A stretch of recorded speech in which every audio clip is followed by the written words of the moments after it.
I just had a wonderful idea. You're sending Wesley to Afghanistan. No, it's just that you've been here for 5 years, and you'll probably be with us another 5. What? So I'm redecorating your room. What?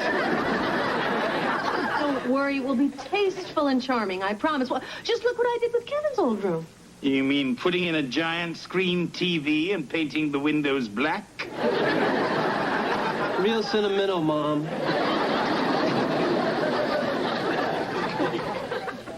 I appreciate your good intentions, Mrs. Owens. Where do I sleep? Oh, there's an extra bunk in Wesley's room. Hey, look what I traded my accordion for.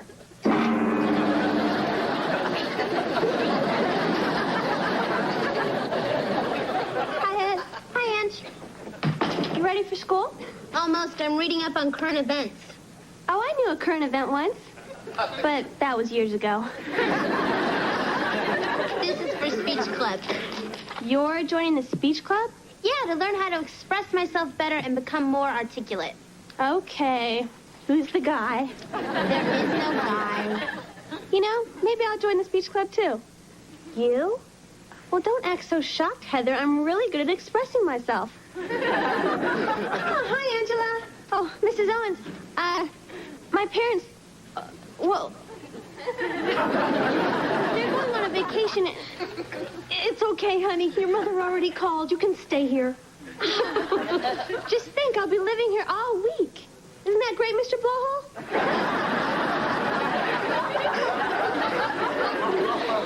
Blowhole? Wonderful.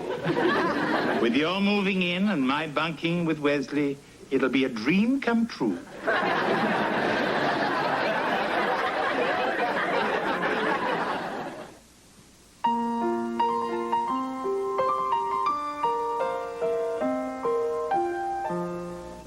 Streaks on the china never mattered before.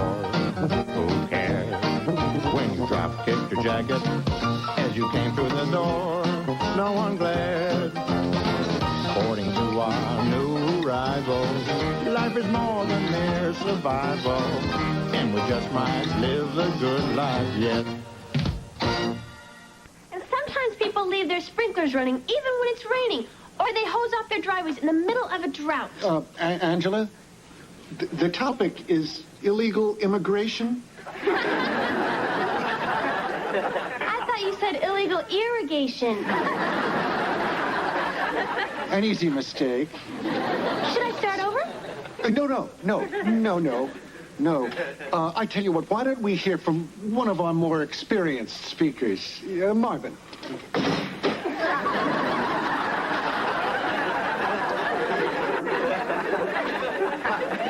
Marvin, your topic will be healthcare in the United States.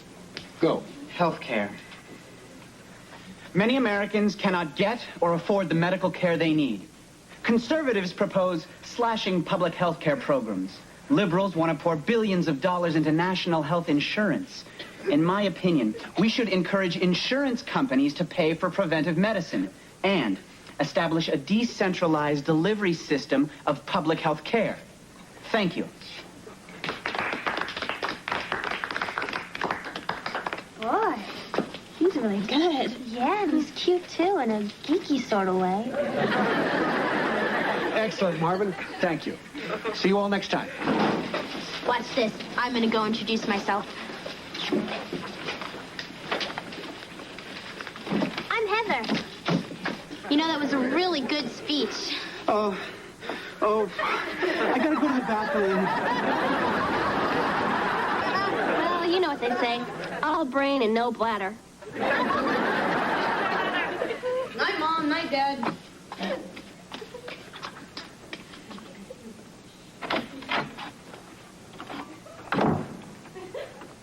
Mr. Belvedere?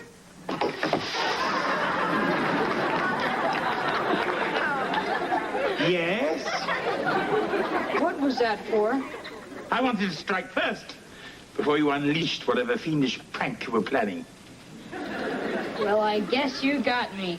I'm going to bed. Well, Wesley, if we're going to be bunkmates, I mean, we might as well make the best of it. I guess so. I'll get the lights.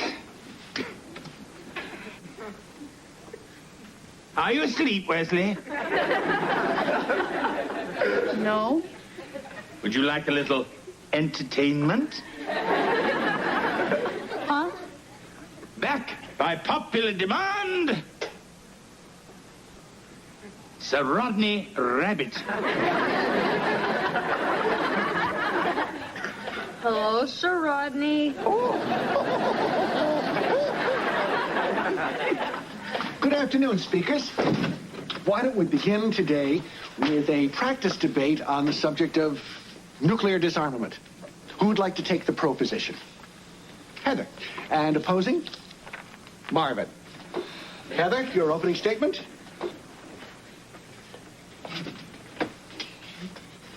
Well, I think we have enough nuclear weapons in this world.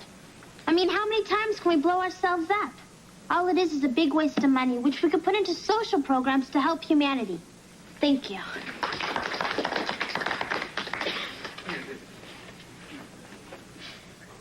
Peace. Who among us doesn't want peace? The question, of course, even to the most naive, is how to achieve peace. And in conclusion, I say, strength, power.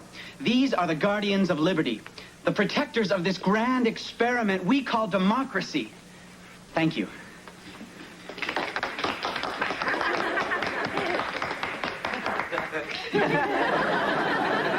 Anything to add, Heather? I give. See you all next time.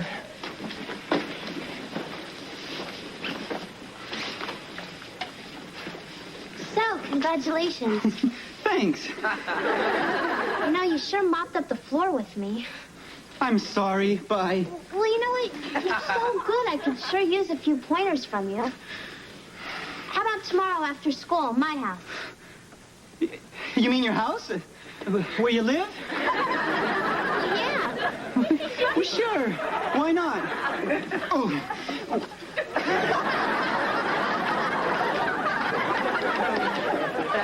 Gosh, he's so shy, except when he's debating. It's like he's two different people. Yeah, like Clark Kent and Batman. So, you want a soda? I never drink carbonated beverages before a debate. Me neither. So, do you have a girlfriend? No. I mean, I'm on the debate team, varsity towel boy, and president of the chess club. I don't have much time for girls. Well, we're not all that time-consuming. Frankly, I think it's me. In case you didn't notice, I'm kind of awkward. Well, maybe you just haven't met anyone you feel comfortable with. I like girls. I'm just never sure how to ask them out. Oh, that's easy. I mean, let's take a hypothetical situation.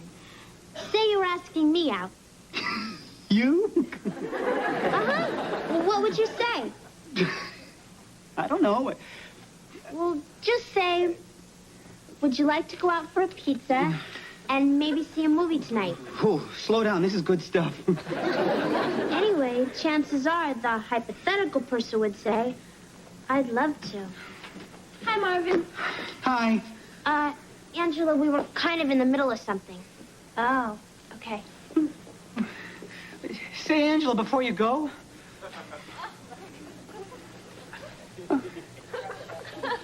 Would you like to get a movie and maybe see a pizza tonight? I'd love to. You're a genius.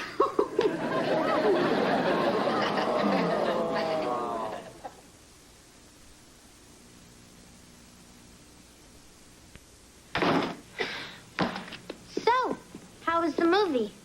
Oh, we couldn't find anything with a G rating, so we went bowling instead. You know, once you get to know Marvin, he's pretty neat. Even sexy.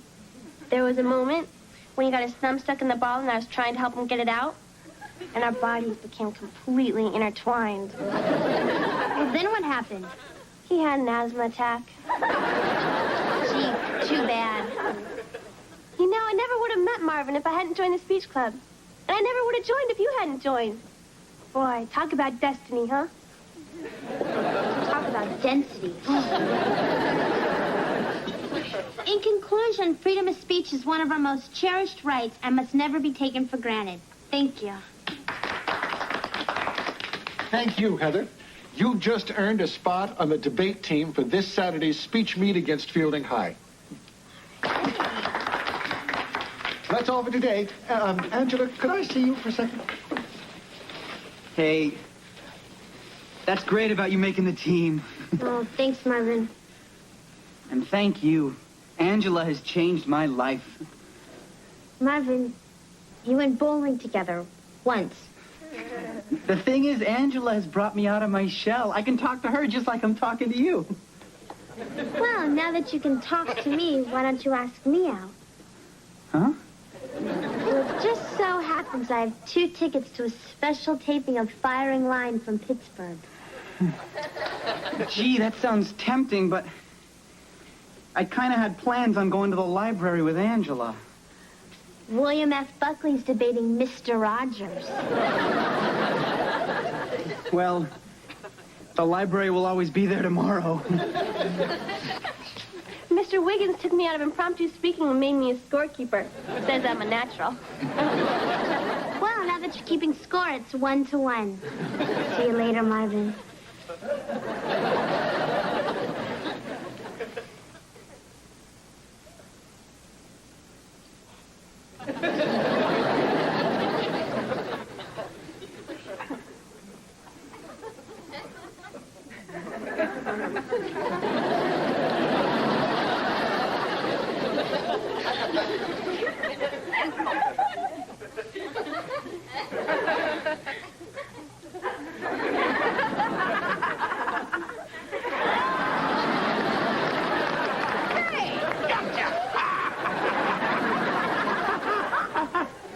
Stay tuned for Shock Fear Theater.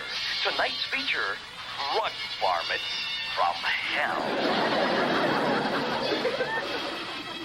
What happened to you? I got Mr. Belvedere as a roommate. No reason to foam at the mouth. He's doing all these dumb gags like I'm still 8 years old or something. So what are you gonna do? Nothing. Well, Mom's finishing his stupid room tomorrow. The nightmare is over. Hey, guys. Hello. Oh, Mr. Belvedere, about your room. That Laura Ashley motif just didn't work out, so I'll need a few more days. Huh? Oh, take as long as you need, right, Roomie? Come on, I'll help you get that shaving cream off.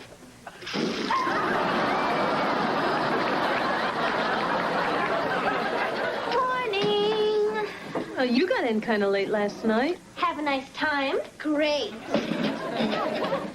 Can I interest you ladies in some scrambled eggs? No, thanks. Juice? Hand grenades? Look, Angela, I can't help it if Marvin wanted to go out with me. He had a date with me, and you made him break it. Angela, don't be such a sore loser. This isn't over yet, sister. This Marvin must be some guy.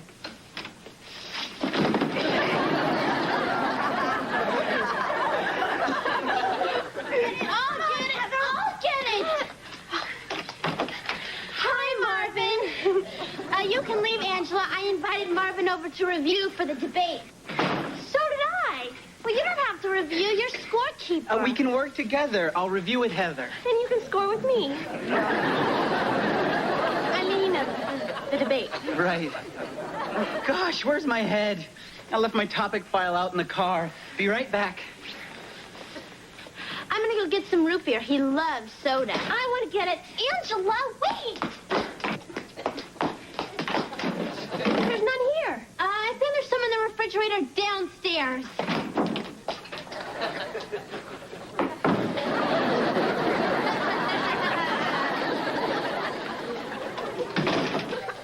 Got it.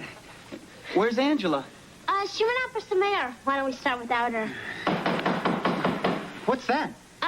My dad has a workshop downstairs. Just ignore it. He could be pounding all night. So, what do you think of my new card file? Hey, There's a card in here on me. I know that one best.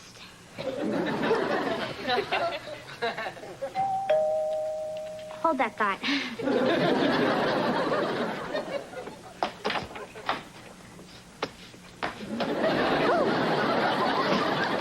Hi there. Oh, good, you're back. Where's Heather? She's tied up for a while. But I thought we were going to review. Well, I guess for now it's just me and you. Yeah. How in the hell did this happen to you? Someone threw it on me. Hey, this looks like that old fish netting from the basement. Wes! Well, what do you say we start? Okay. No, we're starting. Angela! I thought you liked me first. Well, who cares? Ask him when we like smell. Well? I gotta go to the bathroom. At home.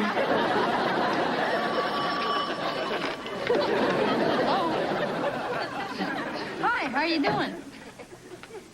Hold on a minute, Cindy. I've got to call Mr. Belvedere. Don't mind me. I'll see what the three little piggies are up to. You know, I'm working on getting my locker moved next to yours. Cindy and Wesley sitting up a tree. K-I-S-S-I-N-G. Just ignore that. Yeah, I did my math homework. Problem 7. Hold on a sec.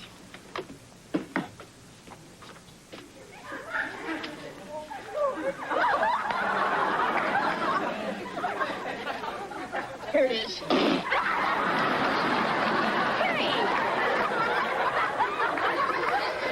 Yeah, I know it's gross, Cindy, but I didn't do it. Cindy? Hello? Now look what you did. What? I've had it up to here with your stupid games and practical jokes. But I thought you were enjoying yourself. I know I am. Well, I'm not, you oversized candy cane. Yes, you've made that quite clear. Can't you just leave me alone? By all means.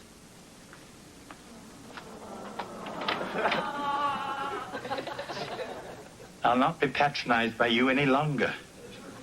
You humorless little snot.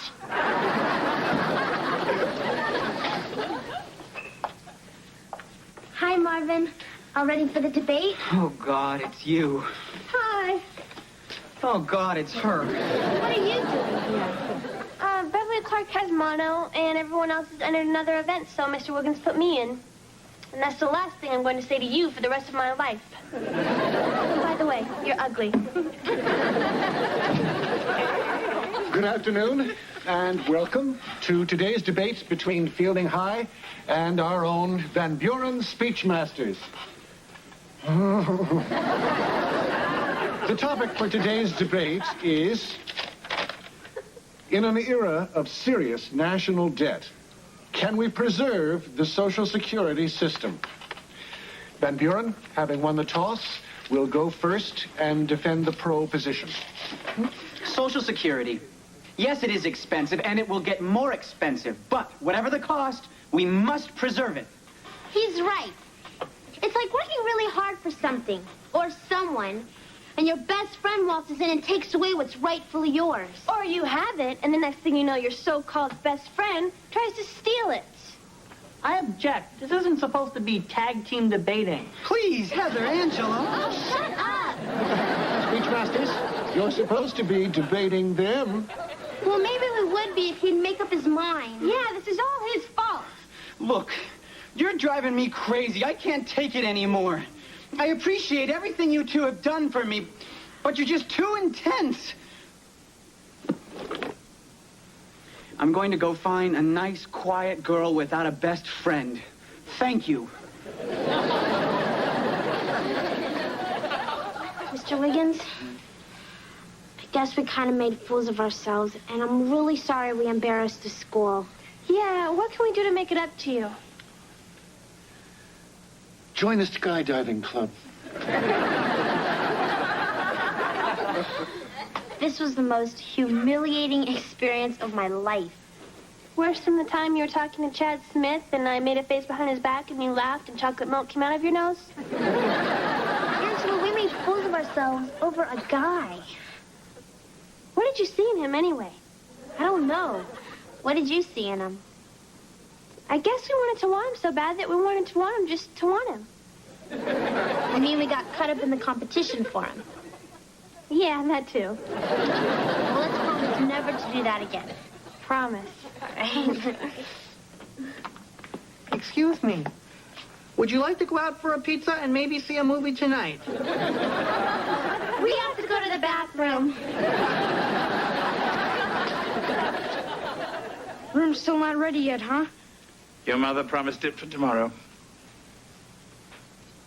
I guess we could have avoided all this if I'd been honest with you from the beginning. Yes? Well, it would have been reassuring from the start to know how much you despise me. I don't despise you. It's just, when you came here, I was only 8. Now I'm 12. That's odd. I've aged 30 or 40 years. You know what I mean. I'm not that little kid anymore. The one that plays dumb practical jokes. I know. It's just that sometimes I miss the old days. Me too. Life was simpler then. Mm-hmm. So, no hard feelings? None at all. You know, it's nice that you're maturing a little.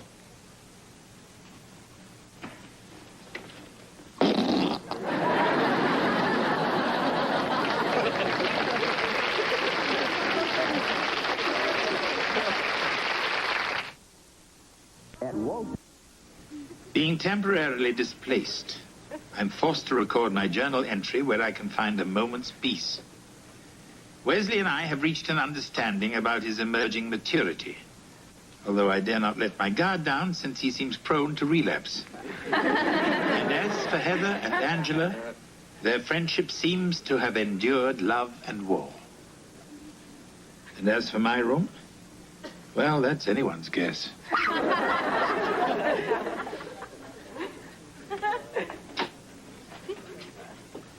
Ready to sneak a peek? Actually, I am a bit curious. Well, I'm all done. Go ahead, take a look.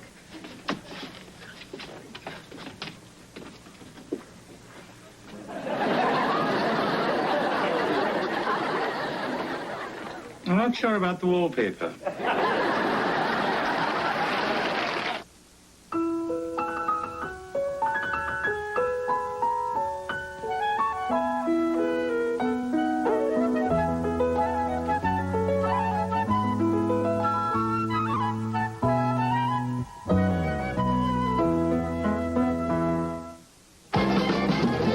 Later tonight on Nightline, the tragedy that struck United Flight 811. It's hardly an isolated event. Ted Koppel looks at the crisis of confidence surrounding the airline industry.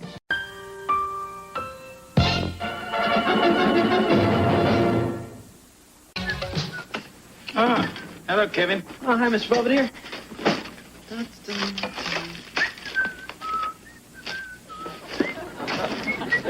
Someone having a sale of used food? Oh, no, this stuff's from my apartment. They're fumigating it for roaches and everything had to go, including me. Well, at least you didn't bring your dirty laundry. It's in the car. Fine. Just toss in a box of Tide and push it in the river.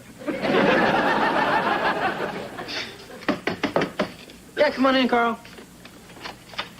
Hi, Kevin. Can I borrow your history notes? Oh, I just came back from a date. With who? The Temptations? I had high tea with Esther Blodgett. Who? She's a 68-year-old widow with bursitis. Carl, what are you talking about? It's my new part-time job. I provide companionship for lonely women. Oh, yeah? That's really nice. Yeah, and it pays a bundle. Huh? I'm a professional escort. Hey, you sure this is legal? Yeah, and the agency's always on the lookout for clean-cut, suave-looking guys like me. Oh, yeah? Yeah. So, if you see any, give me a call. Is there something interesting on the news? No, we're looking for Dad. But he's gone to Russia. We're watching a protest march in Moscow. Now we know he's arrived. I think it's really neat. I mean, my father's a sportscaster in this cultural exchange program. Yeah, but I don't get it. I mean, Pittsburgh sent them Dad, and all we got was a dancing bear. Sounds like a fair trade to me. I can't believe this. Heating bill, $670. Electric bill, $510. And they sent us a loan application with the phone bill. It's just horrible. We're going to have to cut back on expenses. You could fire my violin teacher. I could cut back on liquor and cigarettes. Very funny. No, we're just going to have to start by cutting back on unnecessary expenses, like all this junk food. Oh, please, Mrs. Owens. Let's not panic. But we have to do something. Do you have any ideas, Mr. Belvedere? Oh, many. But it would involve a good deal of sacrifice. And I don't think you're up to it. Says who? Yeah. Well, if you're so determined, I think I could implement a few energy-saving measures for the house. Wonderful. When do we start? No time like the present. Hey!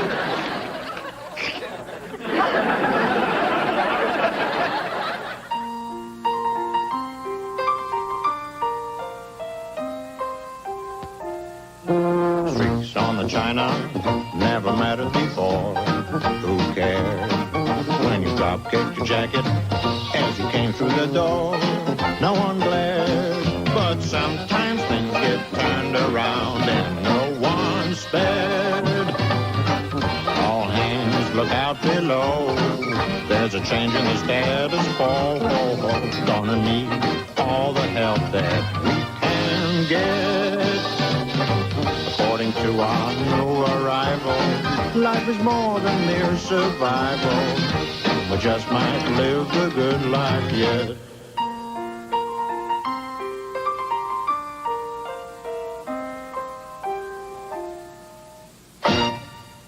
Mr. Belvedere, it's getting cold in here. Can't we turn up the heat? I tried, but there's a padlock on the thermostat. Nice touch, don't you think? Oh, there's no hot water. Of course there is. You just have to pay for it with a ration coupon. Huh? We used them in England during the war. We were allotted so much clothing, so much food, so much gas. Guess you had plenty of both. So you're really going to stick us with those things? Indeed. And if you spend them wisely, you'll be able to have all the conveniences that you need. Like hot water, hair dryers, and reruns of Gilligan's Island. Hey, that's right. It's on now.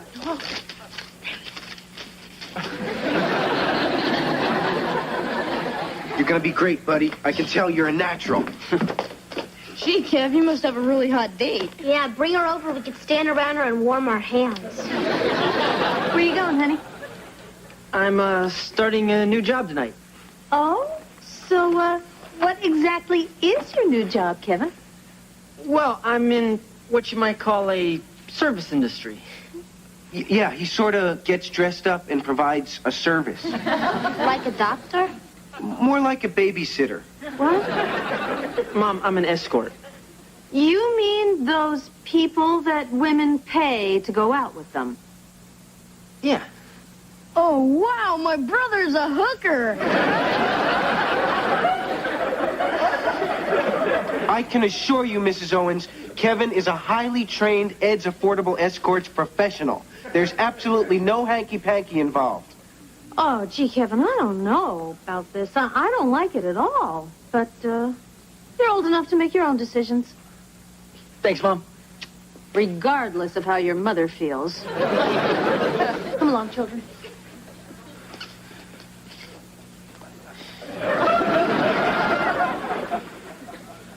I can't do this. Oh, yes, you can. Come on, Kevin.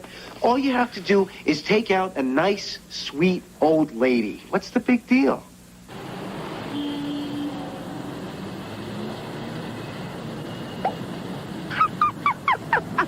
So I says to my ex, I says, Lou, the minute the ink is dry in the divorce settlement, I'm jumping the first set of young bones that gets in my way. And it's you, sweet cheeks, champagne. No, thanks. I don't drink. Suit yourself.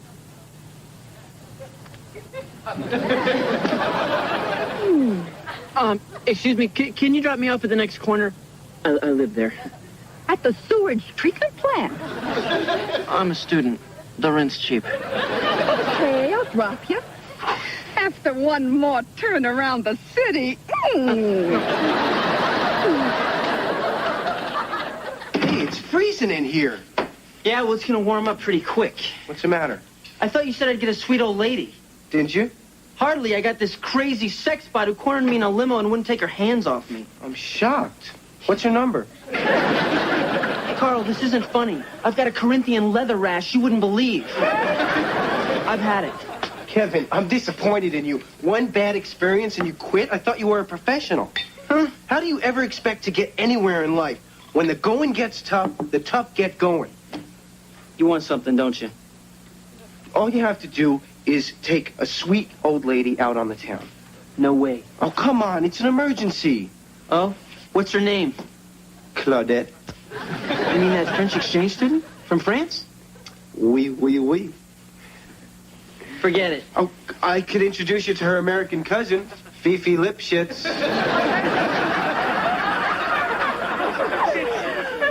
God, please, please don't let her be another man-eater.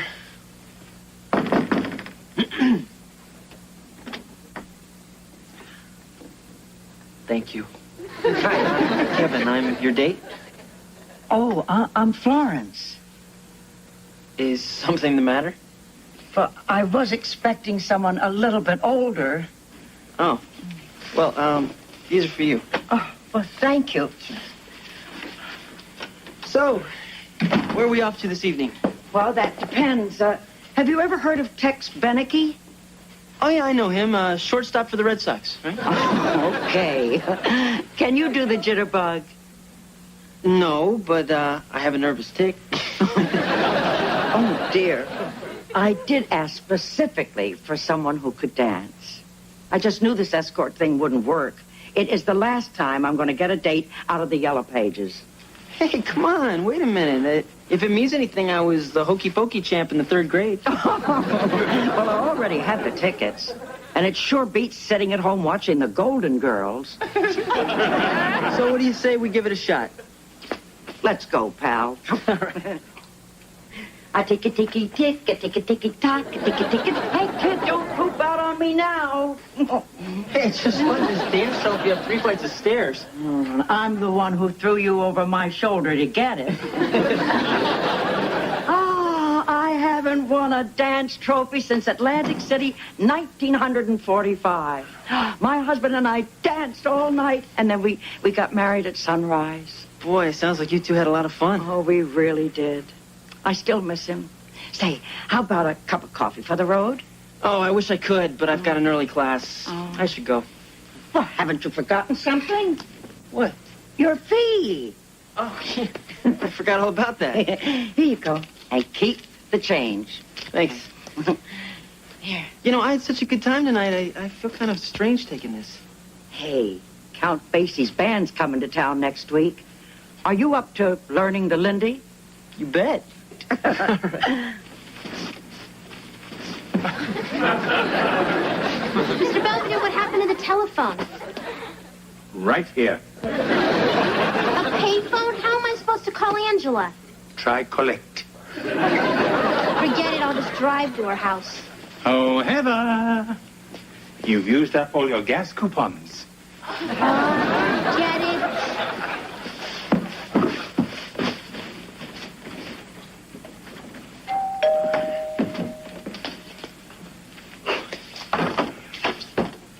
Carl, what happened to you? The sweet old lady I went out with last night wasn't sweet, wasn't old, and at about 10 o'clock I found out he wasn't a lady.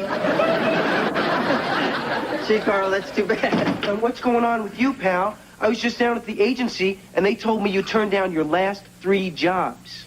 So? So I might have to refund my finder's fee. Well, I've been busy. With what?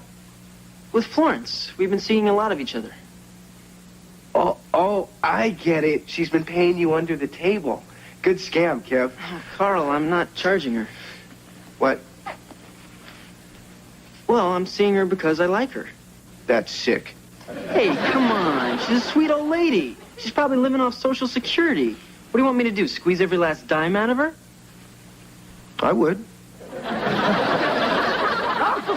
Whoa, you are a maniac behind the wheel. I mean, you sent those two sailors flying. You put me in a bumper car and I lose all control. Would you like a drink? Yeah, I'll just have whatever you're having. All right, one prune juice coming up. Oh. Say, how did you make out on your ancient history exam? Yeah, I got a C minus. Oh, you should have called me. I probably was there. Flo, you have a really great sense of humor. You do, too, to put up with me. Oh, what are you talking about? You're a lot more fun to go out with than most of the girls I usually date. We really do get along, don't we? Yeah, sure. I think so. Me, too. So, as I say, what the hey? Let's do it. You mean the two of us here? Right now? No, we could wait a couple of weeks. We could make it a big event. I could invite all your friends and relatives. You mean to watch? Well, certainly. I could rent some chairs and get Beverly, my neighbor, to sing. Florence, what are we talking about? Our wedding. Our what? You're proposing to me? Sure, why not? Well, I don't know. I mean, this is all so sudden. I mean, I'm still in college. People in college get married. I don't even have a job. Neither do I. That gives us more time together. No, Florence, I really... Oh, look, if it's the money you're worried about, I have more than enough for the two of us. Florence, I refuse to live off your Social Security. Who's talking about Social Security? I have $7 million in the bank.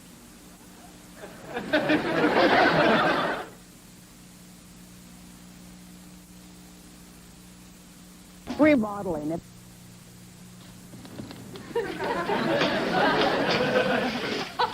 Why are you all out here? It's freezing. It's warmer out here than it is in there. This stuff sure doesn't throw much heat. What are you burning, anyway? Your immigration papers.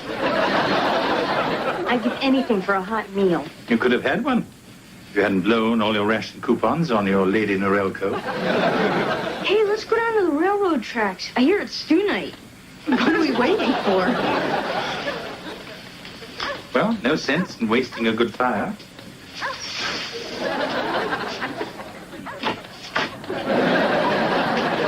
Ah, hello, Kevin. Care to join me? No, thanks. Mr. Belvedere, what do you think about marrying an older woman? If the Queen Mother asked me, I might consider it.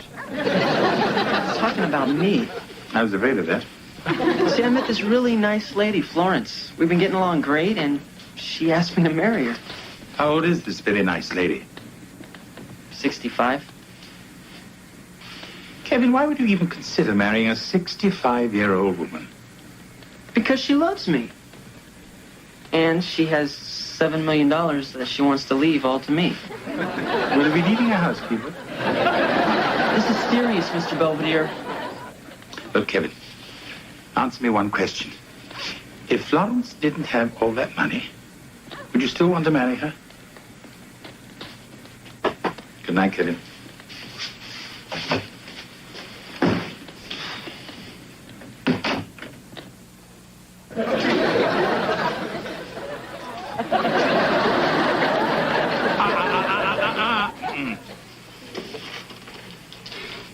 Mom, everybody, I have an announcement.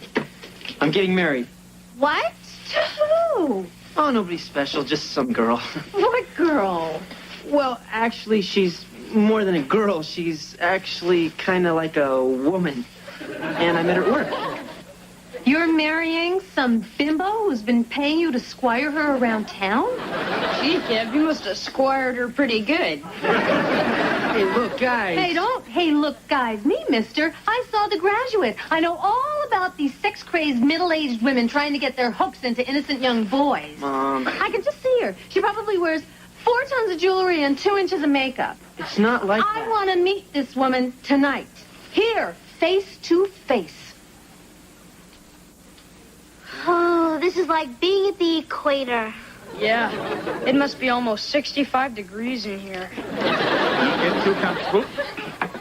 There's a cold front on its way. Where's that cradle-robbing hussy? Mom, take it easy, please. I won't rest until I've had it out with that tramp. You know, you're really over the top here. I am not. The mother lioness must protect her lionettes. Is that anything like the mother raisin must protect her raisinets? As long as I draw breath, no son of mine is going to be eaten alive by some oversexed she-wolf. Can I help you? Mrs. Owens, I'm Florence Talbot. Who? Kevin's fiancée. Kevin, can we have a word?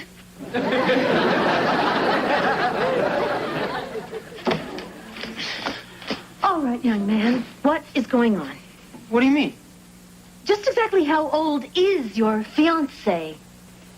65 and a half. Do you think this is funny? Why didn't you tell me this before? Mom, I tried. Anyway, would it have made any difference? All right, Kevin. Let's try to discuss this reasonably. Okay.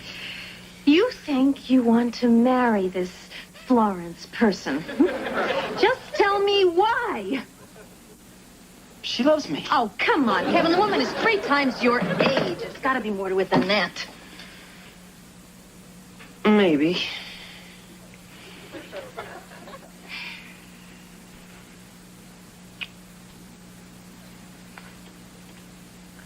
So, how about that new super polygrip?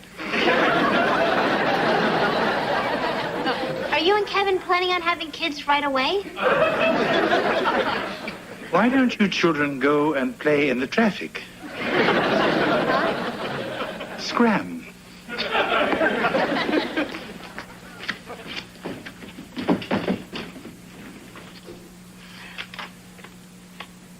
What do you think they're talking about in there? Oh, baseball, the weather, the total implausibility of a marriage between a 20-year-old boy and a woman who's old enough to know better. You don't mince words, do you? Not where Kevin is concerned. You know, it occurs to me that I really didn't think this thing through. Well, if it's any consolation to you, I don't think Kevin did either. Look, Kevin, I'm sure that Florence is a very nice person, but she's nearly 70 years old. You've got your whole life in front of you. What about your future? What future? I mean, let's face it, Mom. I'm an ordinary guy. I studied my butt off at school, and I still have a C average. So? So the woman is worth $7 million. I mean, what am I ever going to do in life that's going to top that?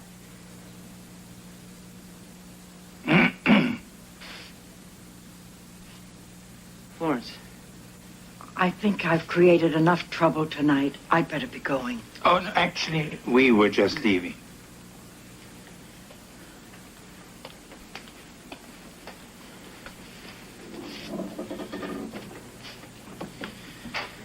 Well, I guess that sounded pretty awful. Oh, that's all right. I've always admired your honesty. You're not much of a dancer, but you are honest. Thing is, I really do like you. I don't know what happened. You know, I remember something my husband said years ago, just before he died. He said, Flo, you're going to be a rich lady. And after I'm gone, I want you to go out and buy yourself something nice. I guess that's what I tried to do. Thanks. Well, listen, we can still see each other sometime. Oh, sure. Look, if Les Brown ever comes to town, we can go out and cut a rug. You have got yourself a date. Well, I better go. Sure.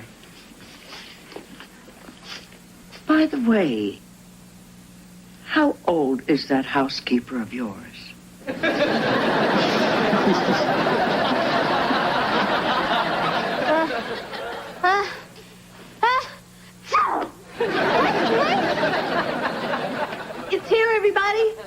bill's finally here. Oh, great. Let's see if all this misery is paid off.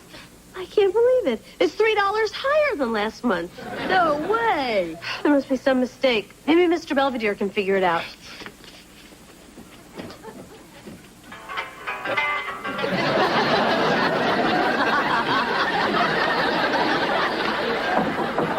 Mr. Belvedere! Mr. Belvedere, open up! Mr. Belvedere! You cheater! Hello. My time. What was all that junk you told us about suffering through World War II? I did. Once. I'd be crazy to do it again. I'm sure you can see the humor in all this. Besides, think how all this privation has brought you together. Perhaps I better go and see if George needs a little company at Red Square. Dusk for dawning.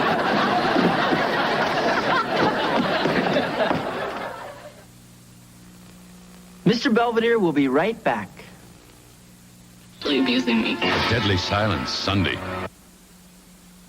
Kevin has recovered nicely from the trauma of losing a woman 3 times his age. He has returned gratefully to the trauma of losing girls his own age. As for the rest of the Owens, while they may have warmed up physically, they are still freezing me out over my little practical joke. But there is an upside to the big chore. I don't have to go downstairs to get an Eskimo pie.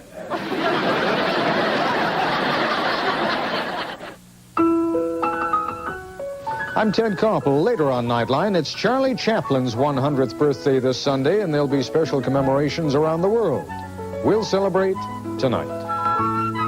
Tuesday at 8, Samantha and Mona plan a night on the town to drown their boyfriend blues on Who's the Boss. Then little brother Kevin comes to the rescue of his big sister on the one.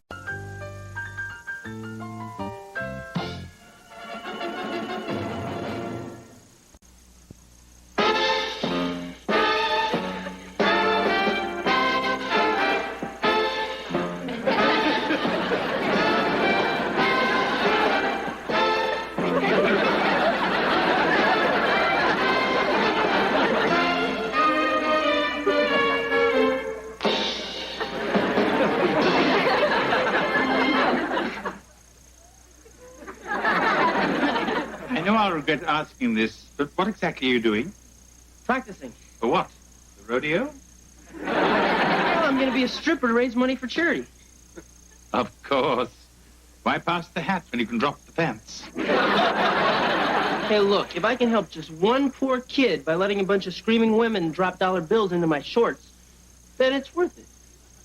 Can sainthood be far behind?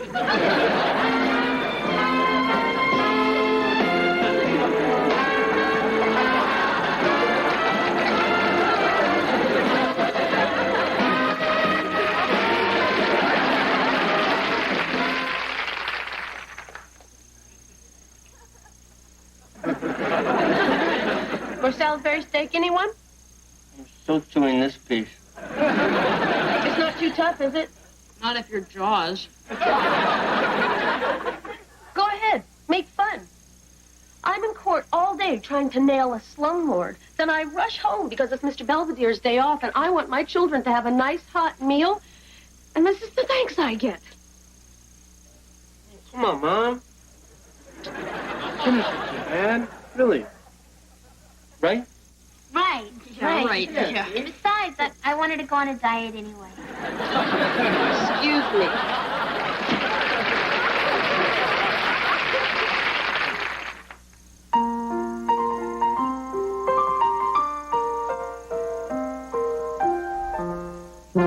Streaks on the china never mattered before. Who cares when you drop kicked your jacket as you came through the door? No one glared. According to our new rival, life is more than mere survival, and we just might live the good life yet. I can't make a dent in this gravy. Here, try scraping it off with one of these Salisbury steak things. Hey, Mom's meat works better than Brillo pads.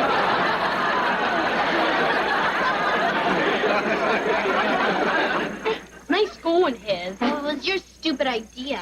Hey, come on. You know, we all make fun of Mom's cooking, but it wouldn't hurt to give her a compliment once in a while. You mean lie?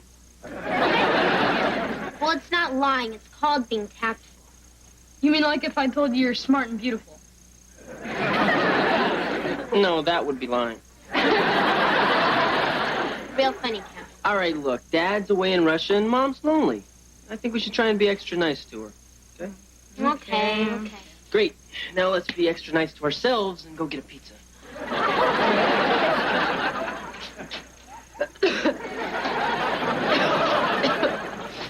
Good evening, Mrs. Owens. Hi, Mr. Belvedere. How was your day off? Oh, very pleasant. But then again, it always is without Wesley. Mr. Belvedere, how would you feel if the kids couldn't get their teeth through your thighs? Relieved. Do you think I'm a bad cook? Well, bad is such a subjective term, Mrs. Owens. I mean, there's bad and there's awfully bad. And then again, there's wretched and horrid and simply abysmal. Does that answer your question? It's just the kids are always complaining about my food, and I'm getting tired of it. Me too. Want to kill them? No, but I am thinking of taking cooking lessons. Well, just be sure and find a good teacher. Preferably one with a sense of humor. Mr. Belvedere, it's so sweet of you to volunteer.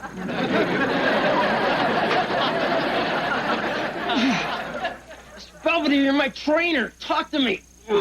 Why? I just saw your breakfast. Come on. Saturday's gonna be here before you know it. I want to look good for this strip-off. Gotta bulk up. Well, carry on. Hey, where are you going? To get something to eat. You bulk up your way, I'll bulk up mine. What are you doing? Looking for my frog. Hey, Kev, is that Mr. Bug Eyes on your shorts?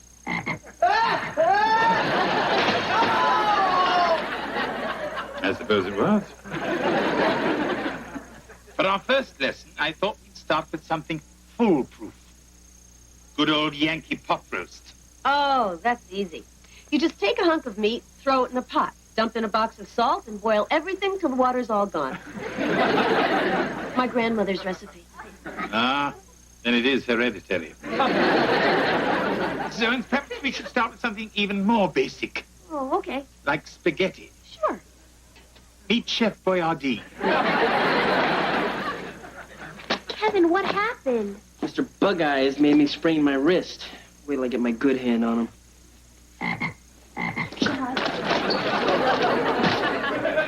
Relax, he's in my pocket. Sure. Hey, some smells pretty good. Yeah, it's great having Mr. Belvedere back in the kitchen. Ah, nothing like a quiet stroll before dinner. Wait a minute. If you're out here, then who's in... Dinner in 5 minutes. Uh-oh. Don't worry. She's using my recipe. It's absolutely foolproof.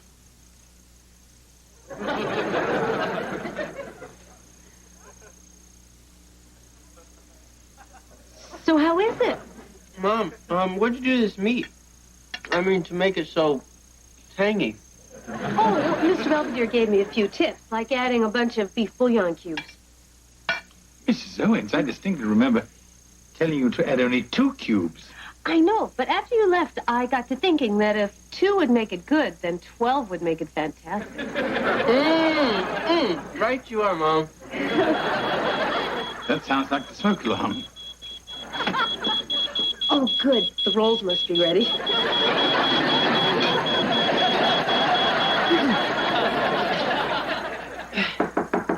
Come in. Hi, Wes said you wanted to see me. Oh, yeah. I wanted to get your advice. Trying to find a theme for my act at the strip-off. What's the perfect female fantasy? Well, I don't know. Mel Gibson serving ice cream that makes you thin? How about this?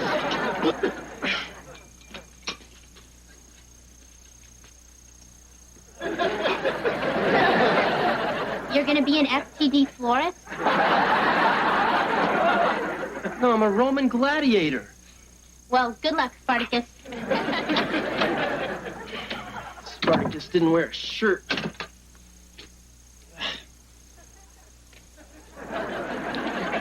Oh, damn.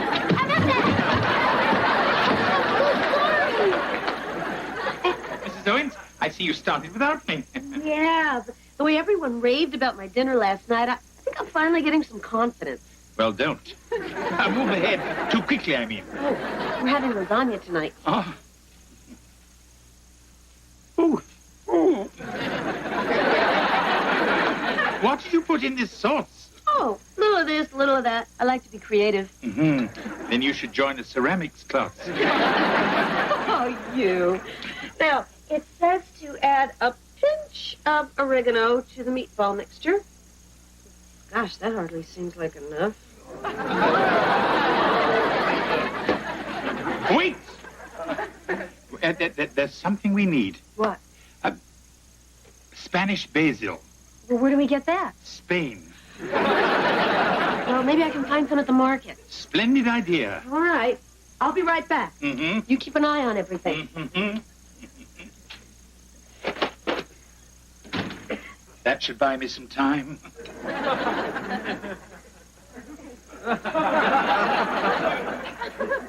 Are you sure you're okay, honey? I'm fine, Mom.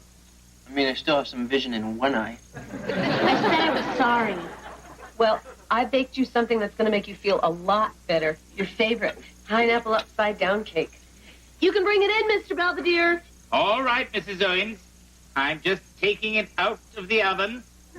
Ouch. Ooh. Ouch.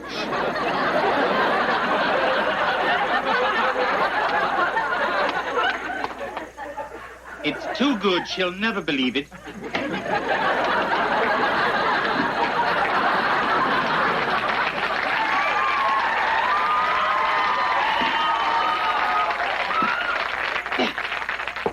Wow, Mom, you really made that? Gee, I don't remember it looking so good. Boy, Mom, you've been making some really great dinners these past couple of nights. Yeah, you're getting better than Mr. Belvedere. I could never have come this far without him. You said a mouthful. Boy, Mom, you made us some really great dinners. Gee, you're even better than Mr. Belvedere. Oh, hello, sir. How pleasant to see you. Mr. Belvedere, I'm thinking of having a dinner party tomorrow night. Where? Here. There's this city councilman, Lloyd Taylor, and we need his vote to hire 2 more attorneys for legal aid. So I'd like to invite him and his wife, and my boss Daryl and his wife. I'll prepare something special. No, you don't understand. I'm going to do the cooking.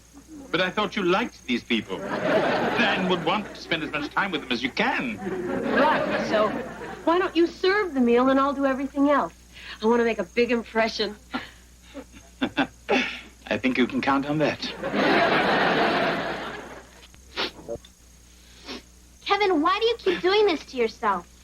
I want to look good for the strip-off. All you're going to look is lopsided. Uh-oh. My tooth fell out. It's been loose ever since you hit me in the face with a door. Kevin, I'm telling you as a sister, give this up. Hey, come on. I still have sex appeal. To who, Leon Spinks? Hey, look, this is for charity. Besides, there might be a great-looking nurse in the audience. Anyway, nothing is going to keep me off that stage tonight. And my tooth! Oh, my God!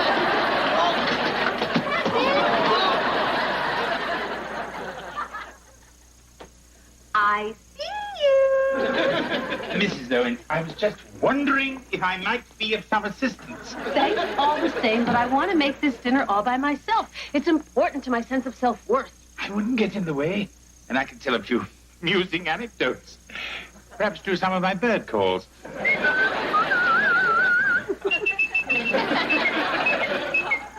Mr. Belvedere, guess where I just found Mr. Bug Eyes? He was in your closet trying to hit on one of your lizard skin shoes. Wesley, I'm in trouble. Oh, boy, what'd you do? I've been doctoring up every one of your mother's meals behind her back. You mean Mom still can't cook? Bingo. And we've got guests coming in a few hours. I've just got to get in the kitchen. I know. I'll call her from a payphone, tell her I ran away, and I won't come back unless she comes and gets me. That might work. Then again, she might break open the champagne. Hey. I got it. She's got to go upstairs and dress. When she does that, I'll need your help.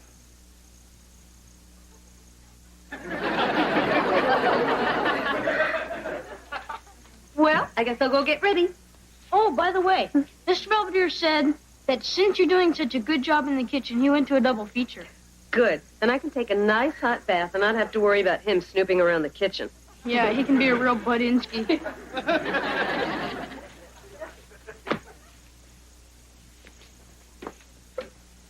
All clear. How did I do? You think I fooled her? Without question. It's heartwarming seeing a boy lie to his mother that way. Well, that's it. There's nothing more I can do. Let us hope not. I mean, I've done enough already. That's them. I'll get it. Good evening. Please come in. Good evening. My, what a lovely home. Isn't it lovely, Evelyn? Yes, dear, it's lovely. Oh, thank you, Councilman Taylor, Mrs. Taylor. This is our housekeeper, Mr. Belvedere. Housekeeper? How much are we paying you legal aid lawyers, huh? Hey, haven't I seen you at Arnie's big and fat store? Yes, weren't you the one they were trying to pry out of the dressing room? Mr. Belvedere, this is my boss, Darrell Manning, and his wife, Paula. Hi, good evening. Please sit down. Where's Mr. Owens? Oh, George won't be able to join us. He's on an exchange program to the Soviet Union. You mean after all this time, I won't get to meet George Owens in the flesh? Paula's a big fan of his. She never misses his sports reports. I like to tape them and watch them later when I'm alone. Salmon pate, anyone? Great. I am starving, and we'd better get to it before this guy does, huh? So the mayor says, but Councilman Taylor, it will never work. And I say, why? Because it makes sense. I never grow tired of that story. Fresh rolls, anyone? Love some, yeah. Marcia, dear, you have got to give Evelyn the recipe. Oh, yes, the councilman loves rolls. I can see that. Councilman Taylor, about our request to expand our staff at legal aid. Sir, as it stands now, there's a 2-week waiting period to see an attorney, and it's only getting worse. Well, you know, your plight reminds me of the police shortage in '79. When George gets home, do you ever peel off his shirt and rub those big, broad shoulders with warm oil? Paula. There we go, Kev. Just one step at a time. Kevin! Mom, this is not my idea. But Kevin seems to be a few sandwiches short of the picnic. Wanted to come down here and show everyone his costume for the strip-off. What do you think? His mouth is still numb from the Novocaine the dentist gave him. I'm a Trojan. He's a Trojan. Apparently the one who fell off his horse. Well, nice to meet you. Goodbye, Kevin. Break a leg. What a handsome family you have. Mr. Belvedere, I gotta talk to you. Oh, honey, come here. This is our youngest, Wesley. Well, young man, what do you want to be when you grow up? I don't know. Mr. Belvedere always says I'll either end up in prison or politics. Why not both? Mr. Belvedere, we have to talk. Please excuse us. Don't eat that stuff. Why not? Salmon pate is the only edible thing your mother made. Mr. Bug Eyes ate some, and look what it did to him. Oh, dear. That stuff must be rotten or something. Oh, not necessarily. I'm sorry about your frog, of course. But that doesn't mean it'll hurt people. Does it?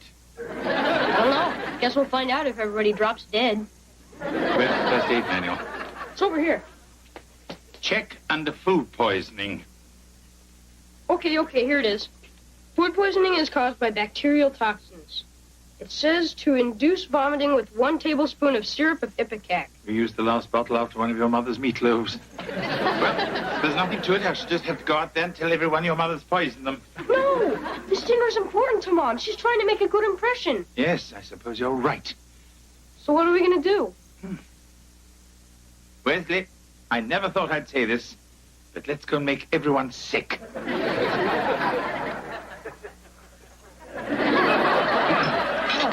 Everything was delicious, Marcia. Thank you.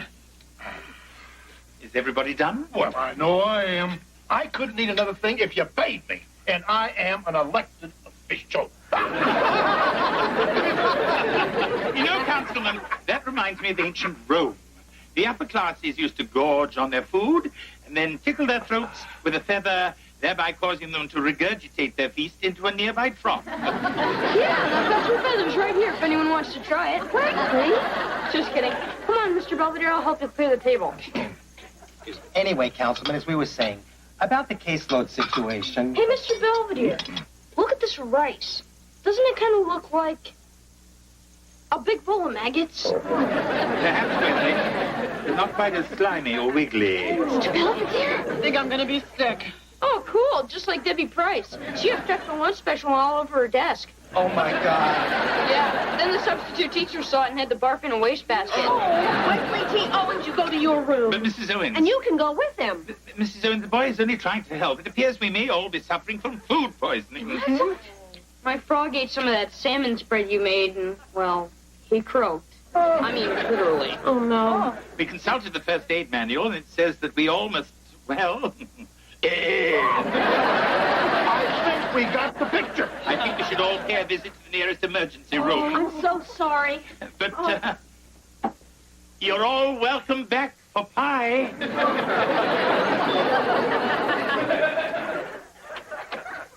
I've never been so humiliated in my life. From now on, you do all the cooking, Mr. Belvedere. It wasn't a total loss, Mrs. Owens. The councilman did say he'd vote for more attorneys. Yeah, it's amazing what someone will agree to with a tube down their throat. Hey, everybody. Hi, Dad. How was the striptease? Everything come off without a hitch? I raised $150. That's wonderful, honey. Yeah, it was all from one lady. She's a bone specialist. Says she wants to study me. Hey, everybody, look. It's Mr. Bug-Eyes. Guess he was just tired.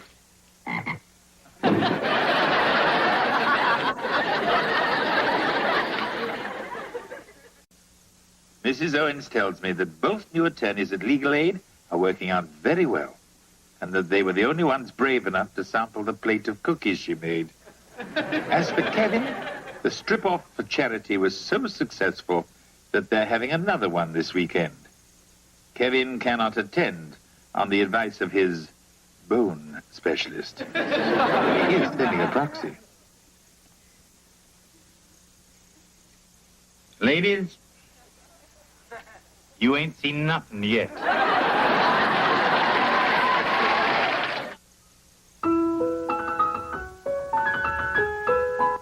Dennis Quaid is a battle-hardened space pilot and Earth's top gun. Louis Gossett Jr. is an alien from a distant planet with a distinct hatred for Earthmen. They're 2 sworn enemies stranded on a war-torn world. But to survive, they must learn to do the impossible. Work together in peace. Prepare for the futuristic thriller Enemy Mine. Tonight at 8. Now it's Three's Company. Next on Fox 11. KTTV, Los Angeles.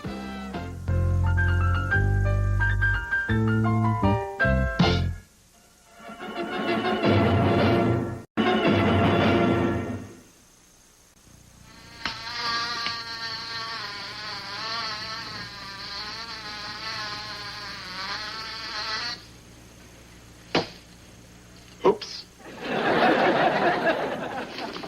So you sure you're not mad at me? Look, I'm not mad at you, okay?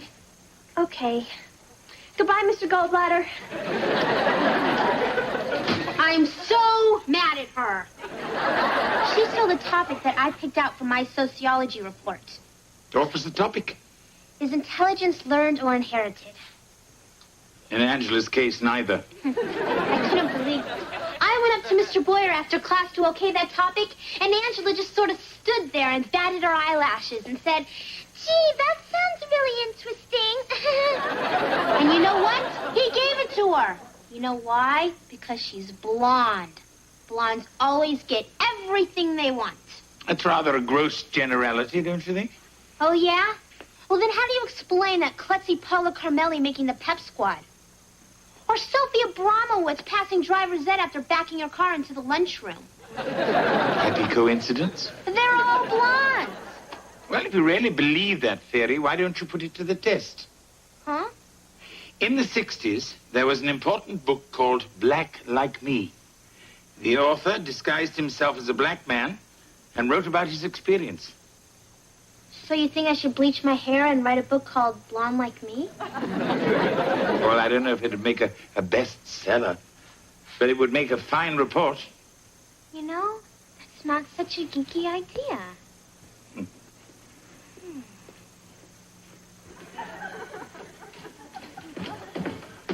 Hey, Wes, what you doing? Making a list of chores. Mom and Dad want me to keep busy while they're gone for the weekend. Oh, yeah? So what'd you come up with? Well, I'm gonna clean up the closets and run them out as makeout rooms. Aren't you forgetting something? I'll be here all weekend. We're leaving. Oh, have a wonderful time. We will. Just think. Tonight, George and I will be front row center as the curtain goes up on the new Odd Couple. I hear the two chimps they've got are just wonderful. Well, come on, Mark. Better hurry if we want to make the train. Train? I thought we were flying. Well, I figured we'd take the scenic route. Through New Jersey at night? They say that's the best time. Yeah. Look, let's just go to the airport. I'm sure we can catch a flight. Forget it. I'm not going. George, what's wrong? You want to know what's wrong? I'll tell you what's wrong. I'm afraid to fly. There, you happy?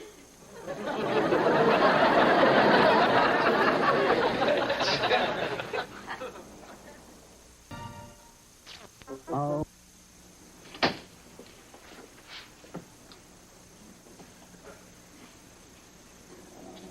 Hey, I know what you're all thinking. I'm a big chicken, okay? Hey, Dad, I don't get it. I mean, you used to fly all the time. Yeah, I know. But I used to close my eyes and pretend I was on a bus. You know, honey, you're a lot safer in the air than you are on the road. Yeah, and those airline pilots have a lot of experience, Dad. Some of them are even older than Mr. Belvedere. Right, and it's amazing how those big planes that weigh tons and tons actually get up in the air. And stay up there, too. Thank you, Sky King.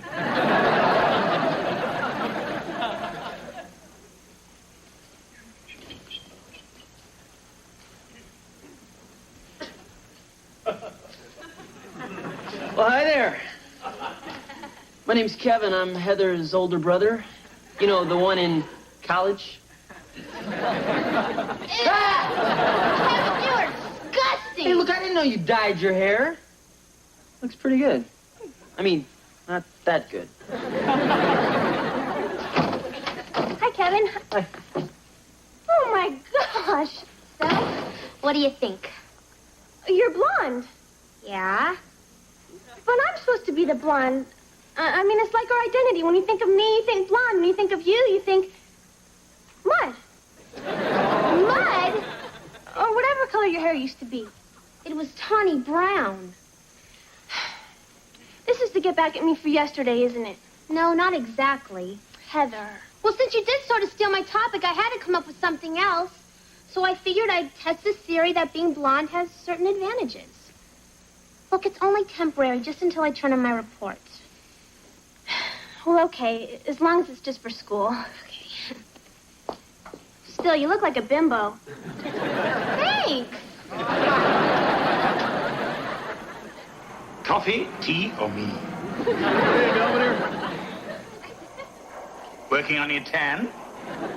Nah, just looking at all those silver birds. No, I'm never going to be on one.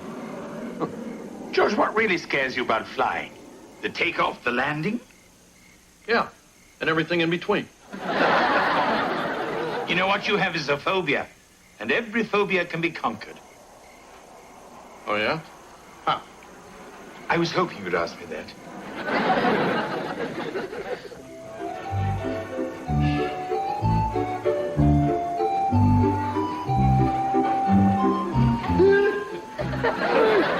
Are we having fun? I hate you! No, you don't. What you hate is loss of control. I lost that the first time we went over the top. You see, psychologically, the loss of control is at the root of your fear of flying. Why aren't we moving? Oh, we have to stop to let people off. Don't give me that. We haven't moved in 15 minutes. We're stuck. Help! George. Mommy, that man's scaring me. There, you proud of yourself? So, which one of you guys wants to go first? Are you crazy? I'm not getting on that ladder. It might be a while before we get this thing fixed. We'd prefer to stay. Oh, I get it. Yeah, you two make a real cute couple.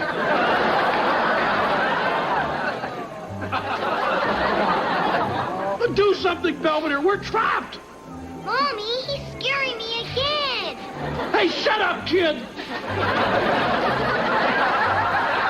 Bless you. Hi. Heather? Look, I know you hate it, but I only did it for this project for school, and as soon as I finish, I'm going to change it back, so don't flip out, okay? Actually, it's kind of nice. It is? Yeah. Now when people see us together, they'll think I'm a natural. Hi, Heather. Hi. So, how's the great experiment going? It's pretty amazing. I got whistled at in study hall. I didn't have to open a door for myself all day, and the cafeteria man gave me 3 extra fish sticks. And the real mind blower is Tim Rogers actually said hello to me. Oh, yeah? Well, he bumped into me on the stairwell. I bet any day he's going to ask me out. Hello? Oh, hi, Tim. Tim Rogers? Oh, he must have called me at my house, and my mom told me I was over here. Tomorrow night? No, I don't have a date. Yeah, I'd love to. Great, I'll see you then. Okay, bye. I can't believe it. Neither can I. Well, Angela, it's not like he's your boyfriend or anything. No, I don't have a boyfriend or any other kind of a friend.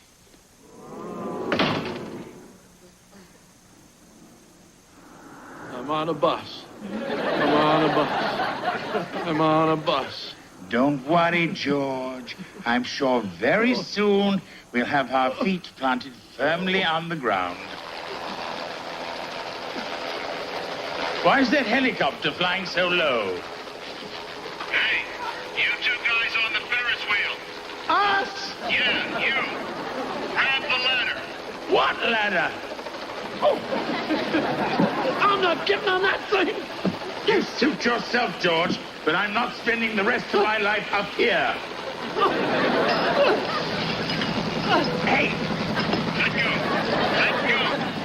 Mayday. Let Mayday. go. Mayday. Mayday.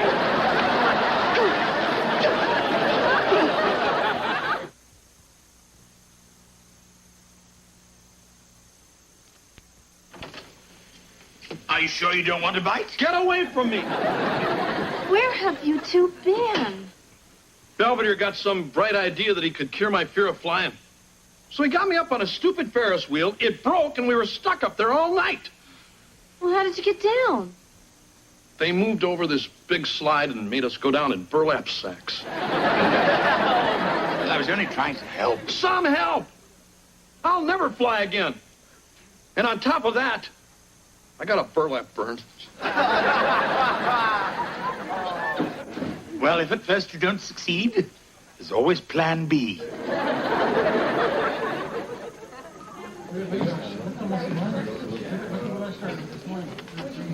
Hi, I'm home. Hello, George. Belvedere. Who are all these people? Oh, these are the new members of your fear of flying class. I don't belong to a fear of flying class. You do now. This is Dr. Peterson, your instructor. Hello there, George. I want to thank you for volunteering to host our first class. Don't mention it. Oh, smoking is restricted to the last 2 rows. All right, let's get started. Everybody take a seat.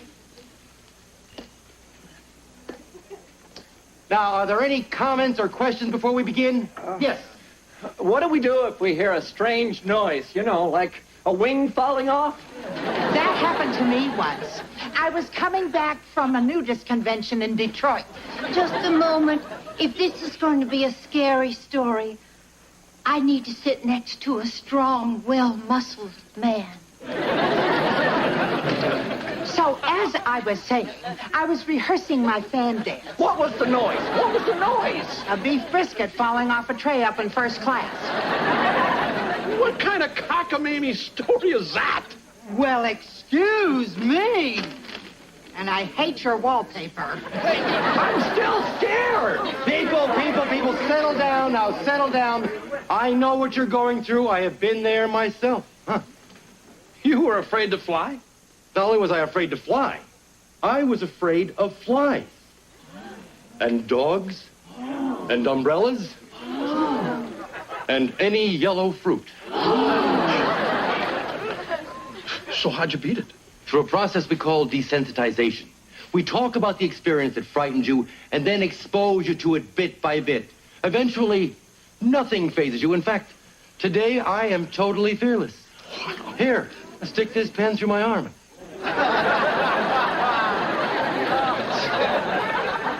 Oh, come on, you're crazy. Don't you ever call me that again.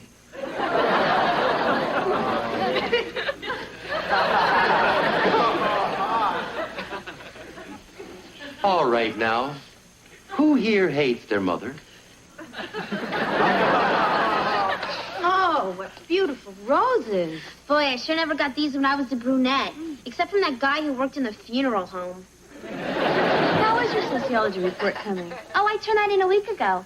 I thought you were going to change your hair back when you were through. What's the rush? No rush. By the way, what does Angela think? Why do you ask? Well, I just haven't seen her around much lately. I thought maybe she was upset by all this. Angela, we go so far back, nothing could break up our friendship. Here's all the stuff I've ever borrowed from you in my whole entire life. Nice knowing you. And incidentally, your roots are showing.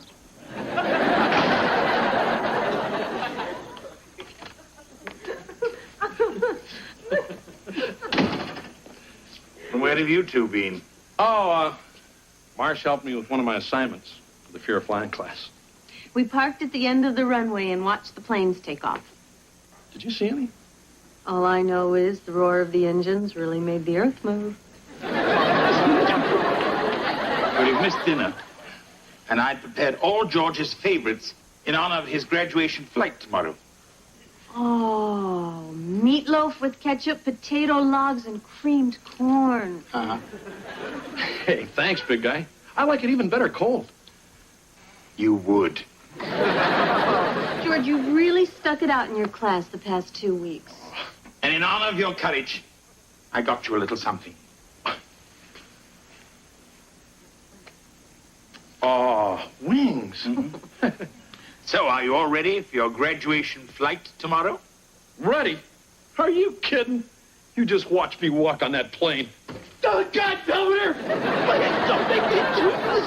Honestly, George, you've had 2 weeks to prepare for this flight. Welcome aboard. I'm Eva Schmidt, your flight attendant. Oh, we are nervous, aren't we? I'm okay. Why don't we have a seat? Everything's going to be fine. Well, you heard her. That's it. Hi, George.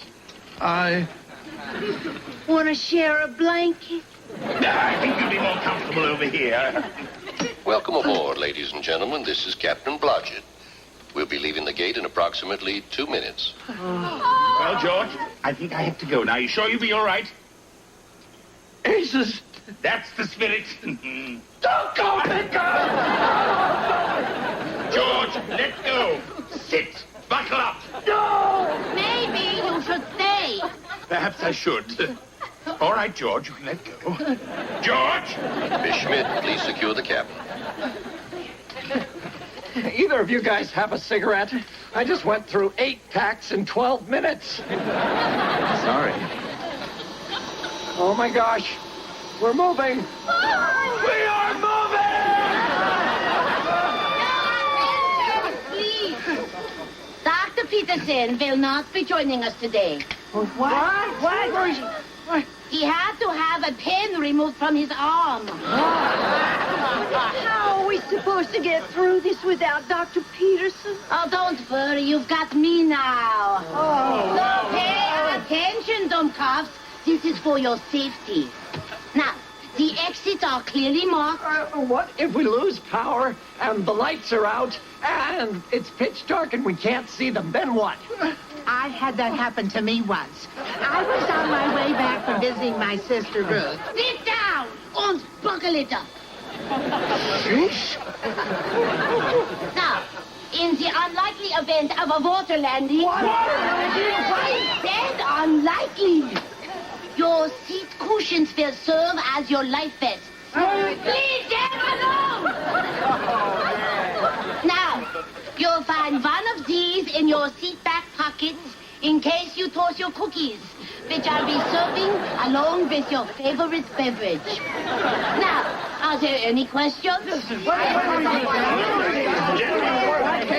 and gentlemen, I'm sure you're all thinking of 1,000 things that could probably go wrong. But they probably won't. Trust me. Nice going, sport. Here, try your luck with the songbook. Ladies and gentlemen, today's flight will last approximately 30 minutes as we circle Pittsburgh at 18,000 feet. Flight attendant, prepare for departure. Well, George, how does it feel to have come this far?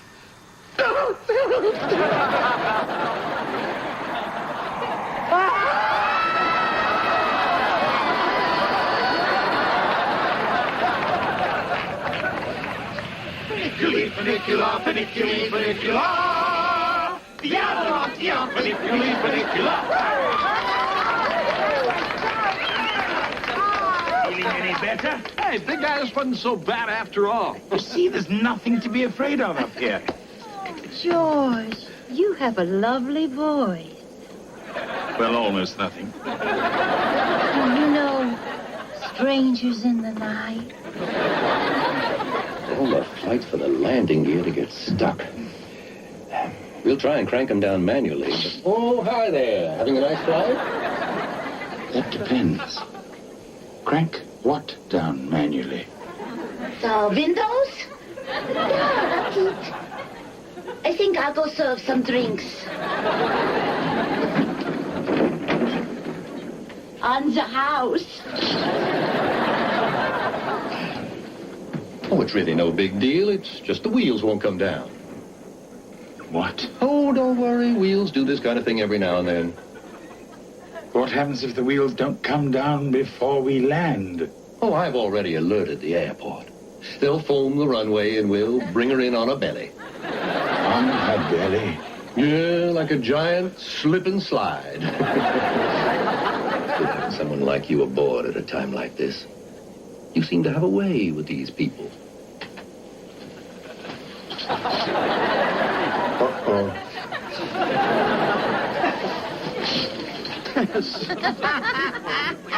Hey, Lynn, how's about another song? Not unless it's nearer my God to thee. So anyway, it's a 3-2 count and the hammer's hitting. He gets a curveball and knocks it from here to Kingdom Come. Kingdom Come, you know. Heaven, stop it! Hey, what's the matter, big guy? Are you okay? I'm fine. George, have I ever told you I consider you one of my best friends? What? George Owens, you are a good and decent man. You ain't been nipping at those little bottles, have you? Ladies and gentlemen, this is Captain Blodgett. Please return to your seats and buckle up in preparation for landing. We're going in, big guy.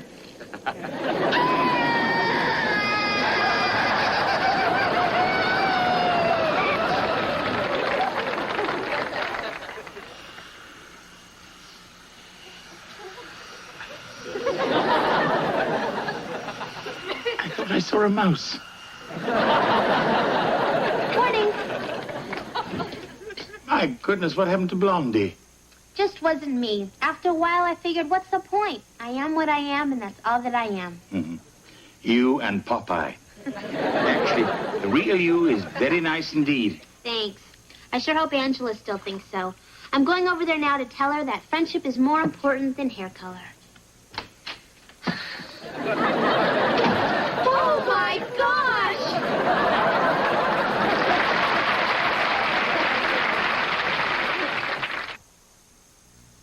Mr. Belvedere will be right back. Heather's experiment in blondness has taught her that being blonde is not the be-all and end-all of existence. As for George, he and Mrs. Owens are winging their way to New York. George made a spectacular recovery from his fear of flying and graduated from his class with honors. Yes? Come on, Chicken Little. The class is waiting. I only hope I can do as well.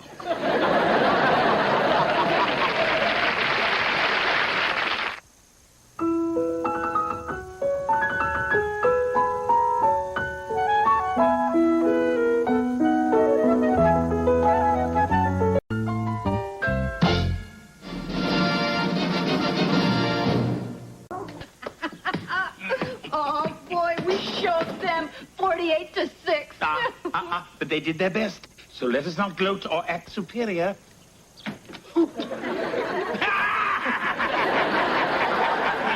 Well, where'd you learn to slam dunk like that? Well, the stilt taught me the slam part. And he learned to dunk at Donut World. Hi, everybody. Hi, honey. So you ready to go? Yep, let's go. Where are you guys off to? Garage sales. I'm helping Kevin find some stuff for his apartment. Hey, Kev, there's a lot of junk up in the attic. Help yourself. Oh, thanks. You know, I might take that horse with a clock in his stomach. Oh, that was a wedding gift. Well, let me know if there's anything else you guys want to get rid of.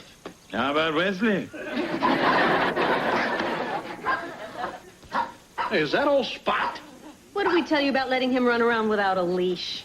Well, he always comes back in time for Lassie. Oh, no. He's chasing Grandma Huffnagel. Oh, that old broad can really hustle with that walker. Oh, she's going to try and hurdle the hedge. What a job! Pity she swallowed her cigar.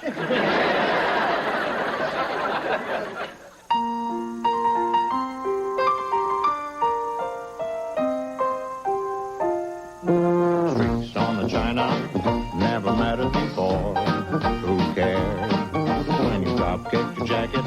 Wesley! What's the matter? Has your dog been on this counter? No. Then why are there paw prints on my carrot cake? Come on, Spot. I think it's time for a walk. Aren't you forgetting something? Okay. Boy, I'd sure hate to be on a leash. Yes, but the rest of us would feel far safer. Okay, oh, I was... Hey, Miss Belvedere. Hi, Ken. Oh, it looks like you found a garage sale. Yep, sure did. And I found some really great stuff for my apartment. What do you think? Oh, yes. Yes, indeed. What is it? Beats me, but it only costs $25. Oh, then you've got some change coming. Boy, this thing is heavy. What you got there? It's a chair. Heather bought it. Well, at least she bought something that has a name. Come on, I have to take it upstairs. Oh, just a minute, just a minute. If I'm not mistaken, this looks like a Chippendale chair. Why, yes, I'd say 18th century. Wow, Yeah. just think how many tushies have sat in it. I don't think you quite grasp my point. This is a genuine antique. Really? Oh, yes. Properly restored, it might be worth a great deal of money. Really? Yes. I'd say several $1,000s. Really? Stop that. And I only paid $5 for it, and you thought it was a piece of junk. I'm rich. I'm gonna buy a car, and a condo, and an Apple Hey, wait a minute. I loaned you that $5. Means the chair's mine. Well, it was my idea to go to the garage sale in the first place. Oh, and now, children, why don't you restore it together and share the profits? What? I don't know. Or each take half.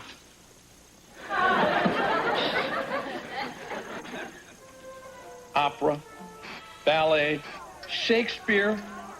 Geez, 64 channels and there's nothing decent to watch. Well, then why don't we just talk? Okay. Mom, Dad. Go do your homework. I don't have any homework. Excuse me, I'm sorry. I don't think we've met. I'm Marcia Owens, and this is my husband. This isn't a social call. I found your dog in my yard, hanging around my prize poodle, Fifi. Well, maybe you wanted to buy her a drink. You don't seem to understand. I've paid over $800 in stud service. Then why are you in such a bad mood?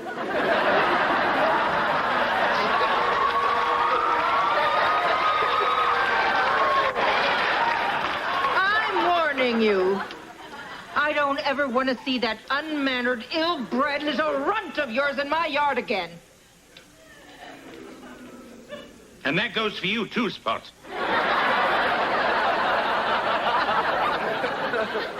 You are about to be put in the hands of a true professional.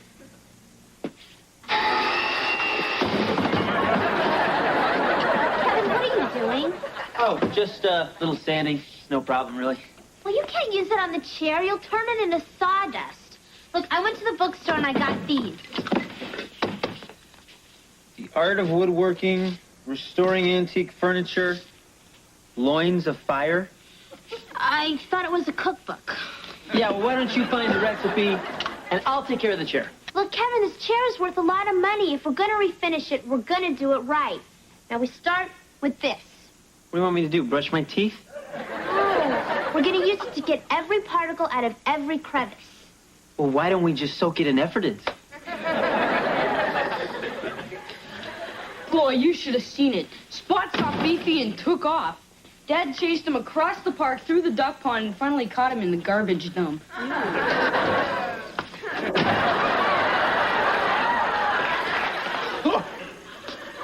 My George, you look dog-tired. I'm sorry, Dad. Spot's not in control. He's in love with Fifi. Oh, Wesley, don't be silly. Dogs don't fall in love. They beget. Beget? Mm-hmm. What is it with you British? You're so uptight and proper. Why don't you just come out and say what you mean? Very well. You're an idiot.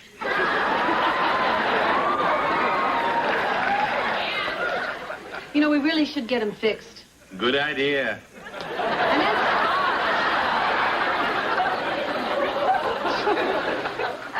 What do you mean, get him fixed?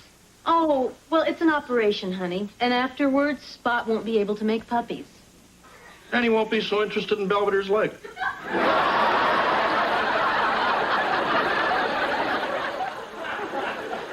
Okay, I guess this is for your own good.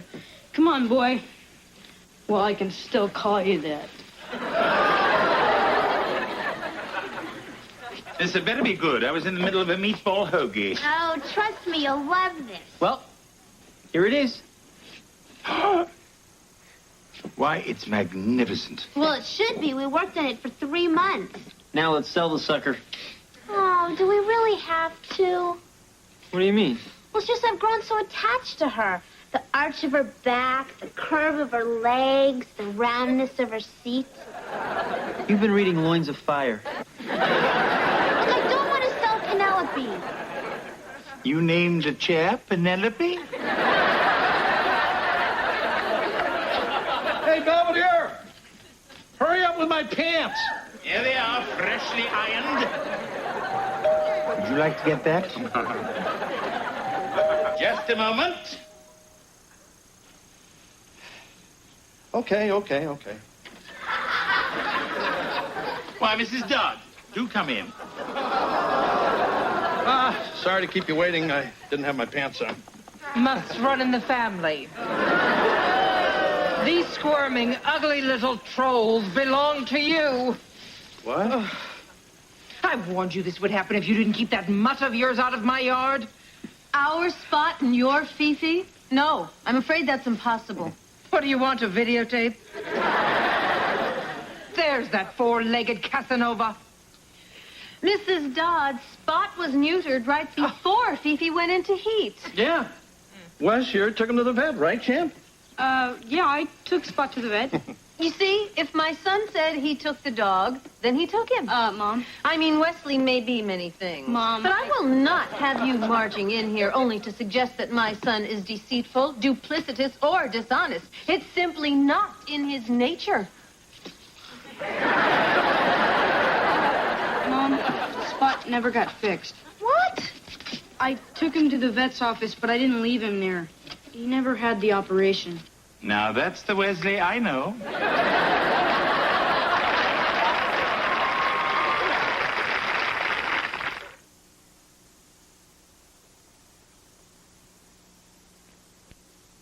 Wes, why didn't you get the dog fixed?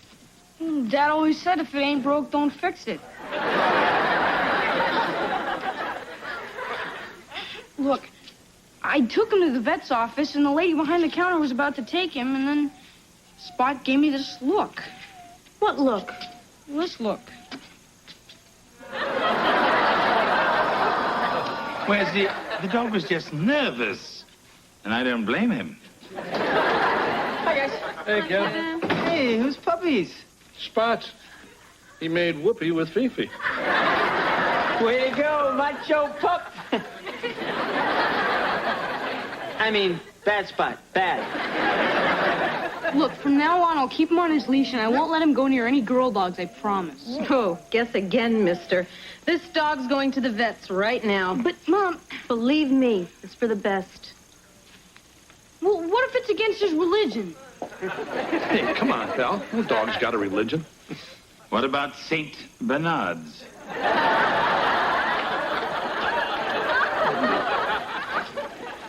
You know, you're going to have to find homes for these. Yeah, I know. I mean, it's going to be your responsibility to watch them, to feed them, and to scoop the poop. Do you understand? Don't worry, Mr. Belvedere. I'll take care of everything, I promise. Come on, Wes. I'll take you to school. Okay. See ya.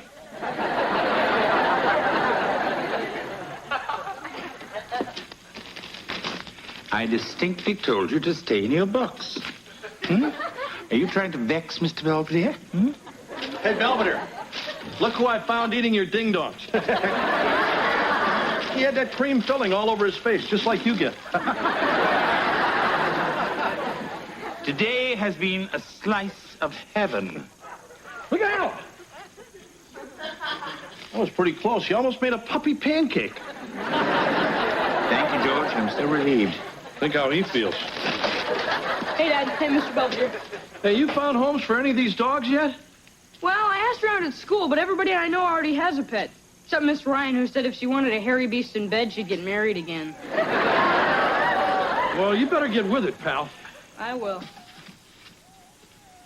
I guess these guys were a lot of trouble today, huh? Yes, but I decided to look on the bright side, keep a positive attitude, and one day, get even.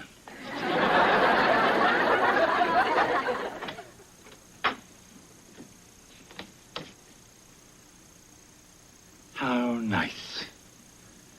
No puppies, no people.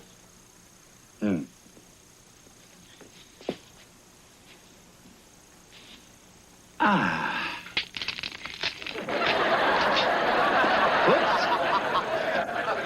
Oh, hi, Miss Belvedere. Hello. What are you doing out here? I was just admiring your handiwork. Yeah, well, we've been talking to antique dealers, and they say our chair could be worth $4,000 or $5,000. Yeah. Oh, what do they know? Well, enough to convince me to sell the chair. We're going to use the money to buy more antiques. Yeah, maybe go into our own business. Yeah, isn't that a great idea? No, I mean, I wouldn't rush into anything. You know, it's funny, I've never even sat in it. Oh, and you shouldn't. I mean, it's extremely delicate. Are you kidding? This baby's so well built it could take a bull elephant. I wouldn't be too sure of that. Go ahead, try it out.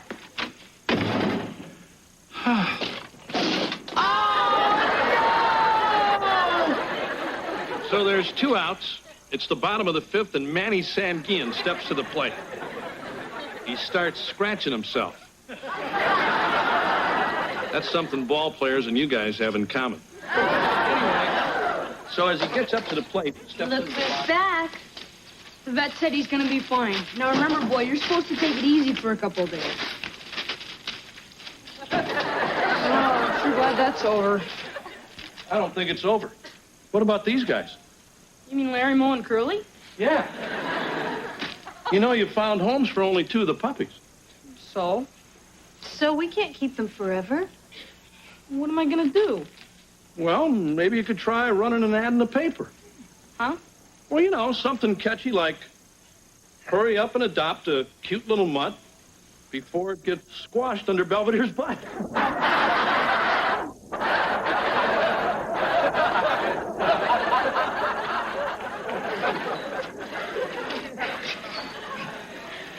I think I can top that. Excuse me. Hello. We've come about the ad for the puppies. Are you Wesley? Bite your tongue. Hi, Mr. Belvedere. Your ad has had quite a response. What did you say? Oh, nothing special? So when's the drawing for the cruise? What cruise? Well, it says adopt a puppy and you could be the lucky winner of a free cruise to the Bahamas aboard the SS Belvedere. Is that a big ship? I'm sorry, there is no cruise. It was just a ploy to get you here. But I've already bought my bikini. What about the free prizes? Yeah, the color TV, the satellite dish, my very own butler for a week. Wesley. Well, okay. So there's no cruise and no prizes. But look at these puppies. Wouldn't you like to have one? Oh, come on. They're real cute, and they'll make really great pets. I'm so sorry about your bikini.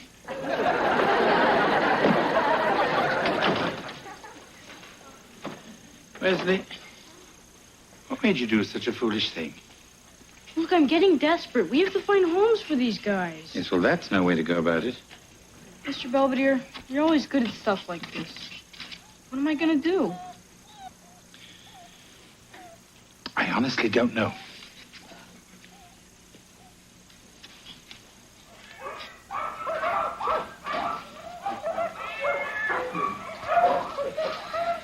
Well, I guess this is the animal shelter. That's right. You find some strays? Not exactly. See, my dog Spot met this other dog named Fifi, and they sort of got together. And they weren't into family planning. Right. Anyway, this is Larry, Moe, and Curly. I think you mean Larry, Moe, and Shirley. Oh. Well, I only found homes for 2 of them, and I figured maybe you could help with the rest. Well, we'll keep them as long as we can. And then what? Here. You fill this out. Everything's explained on the reverse side. And I'll make sure they get in a front cage so everyone will see them. Thanks. Can you give us a minute? Sure.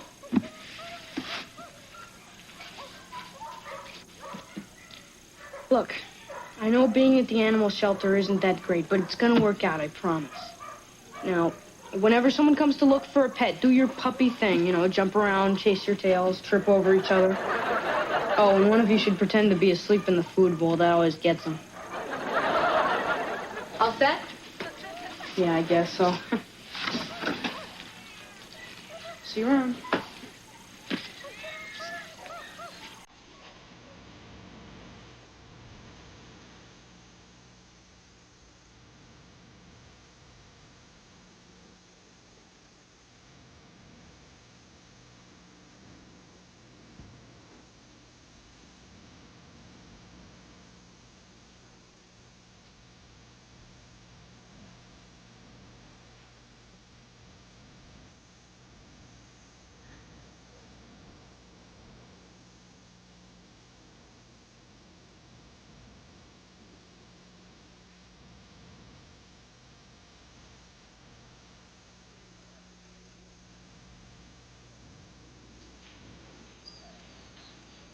Hi.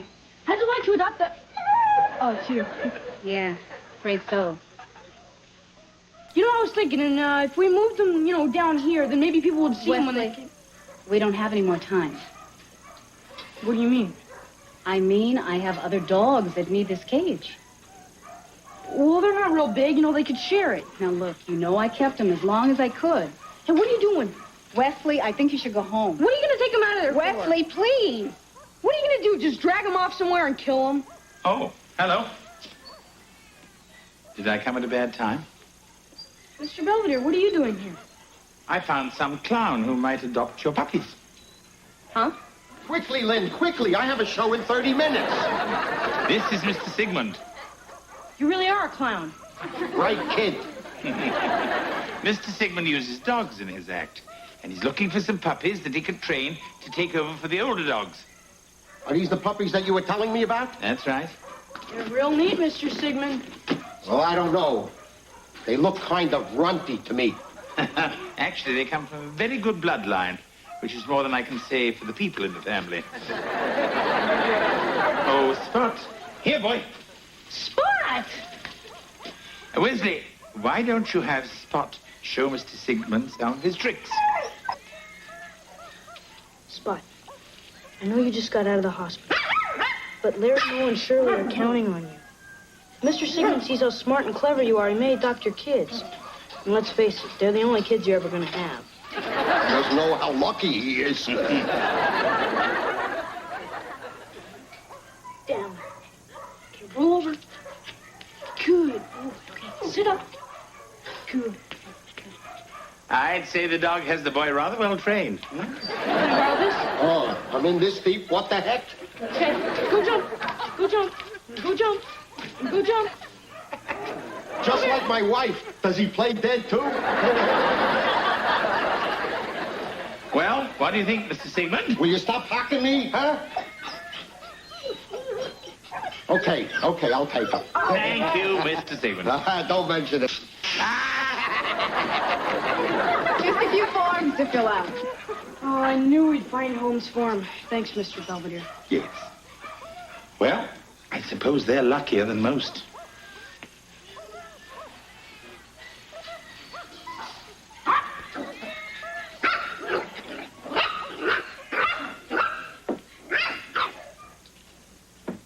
How's the reconstruction coming along?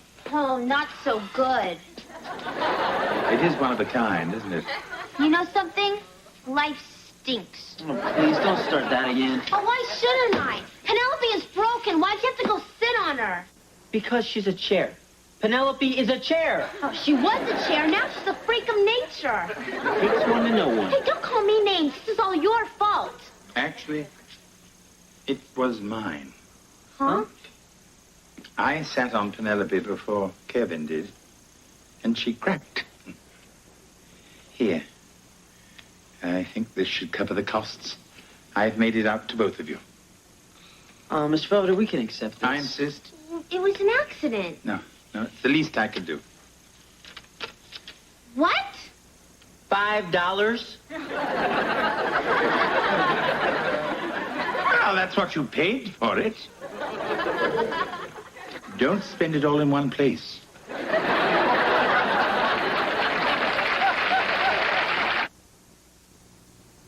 Mr. Belvedere will be right back. after coming face to face with the sad plight of unwanted pets. Wesley has begun to urge all of his friends to have their dogs and cats spayed or neutered. Spot is living proof that it makes for a happy and healthy pet. Wesley, get down here. Spot buried Grandma Hufnagel's teeth. It's nice to see he hasn't lost any of his old charm.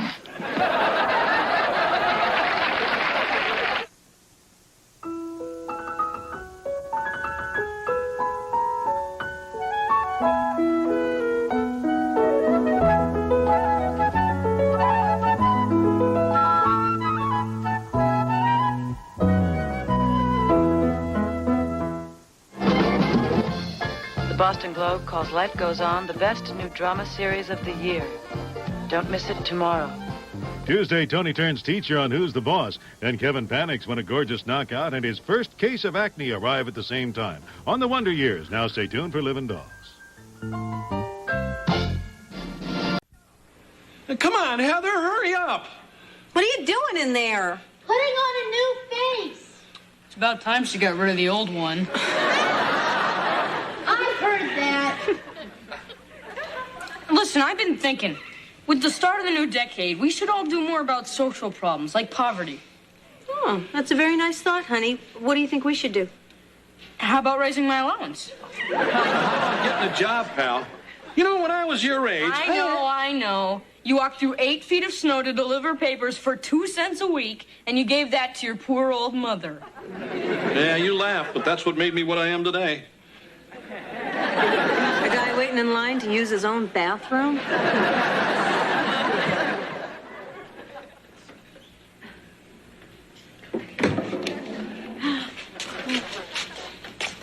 Morning, big guy. Greetings, pilgrims. What's going on? This is Thanksgiving dinner. And I'm Miles Standish. Welcome, Pocahontas, to our feast. It isn't Thanksgiving, it's breakfast. What's the matter with you, anyway? What's with the turkey? Oh, I'm sorry, George. I must have been thinking of you.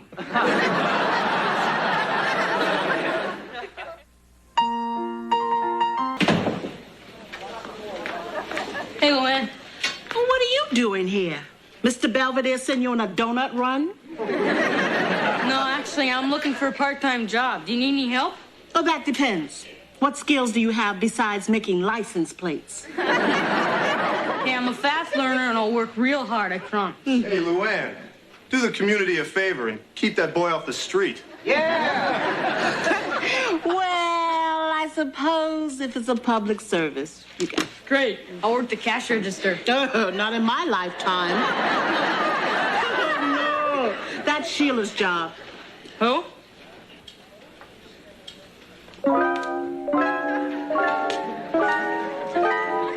Hi. Hi.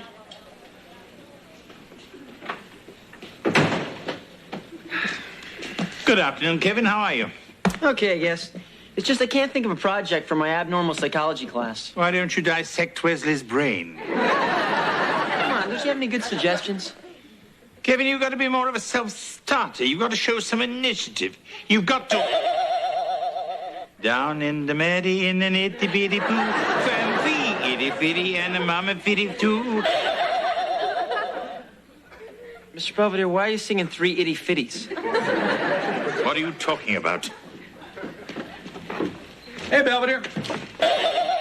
Boop, boop, did-em, dot-em, what-em, choo.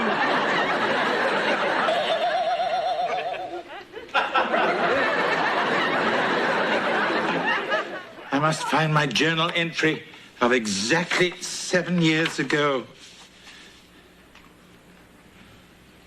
Oh, no! Today I was afflicted by the dreaded Stonehenge curse, a disease so rare, there's not even a telethon for it. Ahmed, fetch me my camel. I have a desert to conquer. I'm John Silver. I'm Little Miss Muffet. Will you marry me? No, I don't want a crumb in my bed. What are you two doing now? Oh, it was my idea. See, if we entertain the customers, they'll stay longer and eat more. Mm-hmm.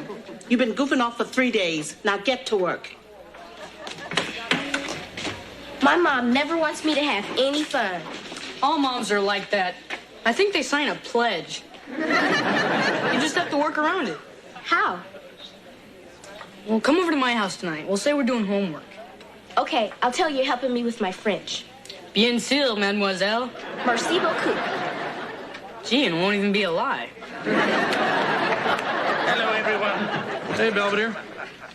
You're not going to start singing or anything, are you? Well, I know I have been acting oddly, and I think you're entitled to an explanation. Full moon? Oh! Actually, you're rather close, George. It's the Stonehenge curse.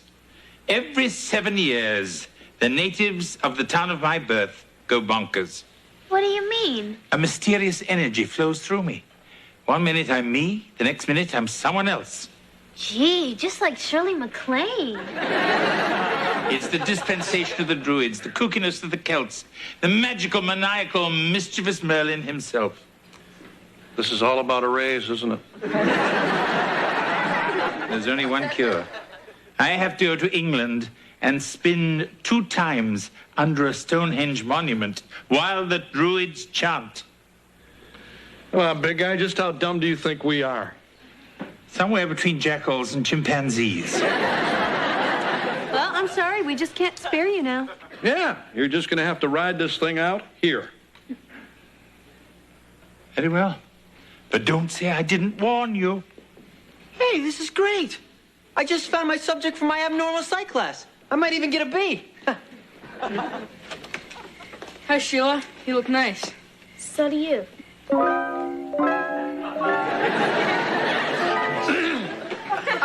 Everyone, this is Sheila, Luann's daughter. Sheila, this is my mom, my dad, and my alleged sister, Heather. Nice to meet you all. Anyway, we're going to be singing very much.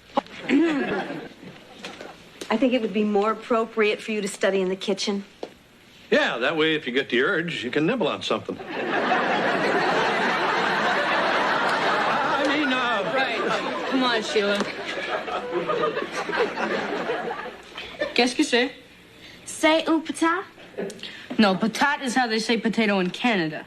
In France, they call it a pomme de terre. Are you sure? Hey, Mr. Belvedere, have you ever been to France? Has the Emperor Napoleon ever been to France? I am France. Allons, enfants de la patrie, le jeu du roi est arrivé. Go, baby, go! Where is my Empress? I must see Josephine. She's upstairs cleaning a job. Come, Jacques. We must gather the troops and liberate her from her porcelain prison. Oui, oui. Allons! Gee, Mr. Belvedere's really insane, isn't he? Yeah. Your turn.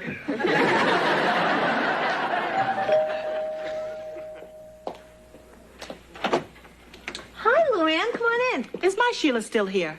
Yeah, she and Wes are out in the kitchen doing homework. She was supposed to be home a half an hour ago. Oh, well, they probably got wrapped up in their studies. Well, I think it's time that we unwrap them. What? They've been spending an awful lot of time together. Oh, come on, Luann. They're just friends.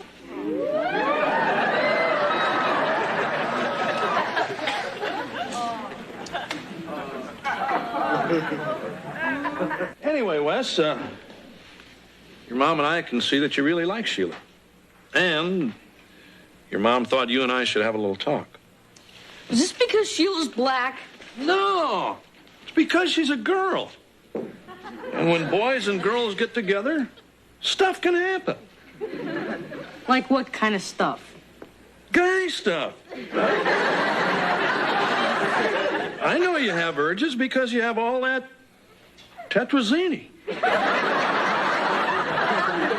Tetrazzini? Yeah, male hormones. Dad, that's testosterone. Right. And it's because of stuff like that that guys want to do other stuff. And if they don't do the right stuff, girl stuff can happen. Do I make myself clear? Isabel. Thanks, Dad. Sure, kid. And I want you to know you can come to me with anything, anytime. Great. Maybe next time we can talk about sex.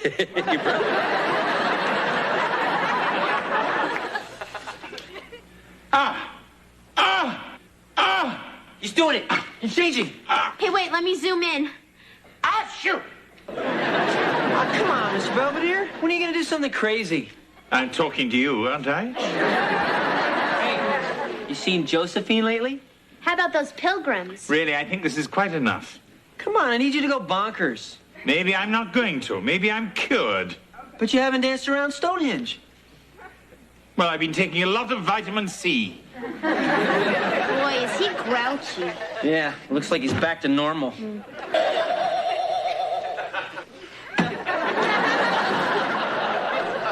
If I hurry, I can head them off at the pace.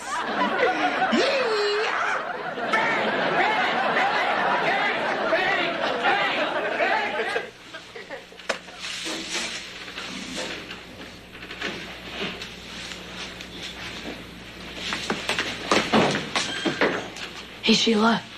Wesley, you know we're not supposed to be talking. You mean because of last night? You got that right.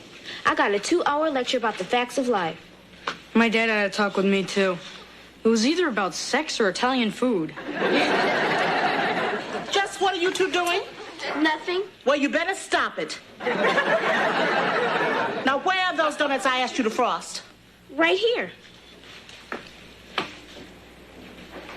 What is this? I was trying a new idea for Valentine's Day. Uh-huh. And what does WS stand for? William Shakespeare. Well, see, he wrote a lot of Valentines.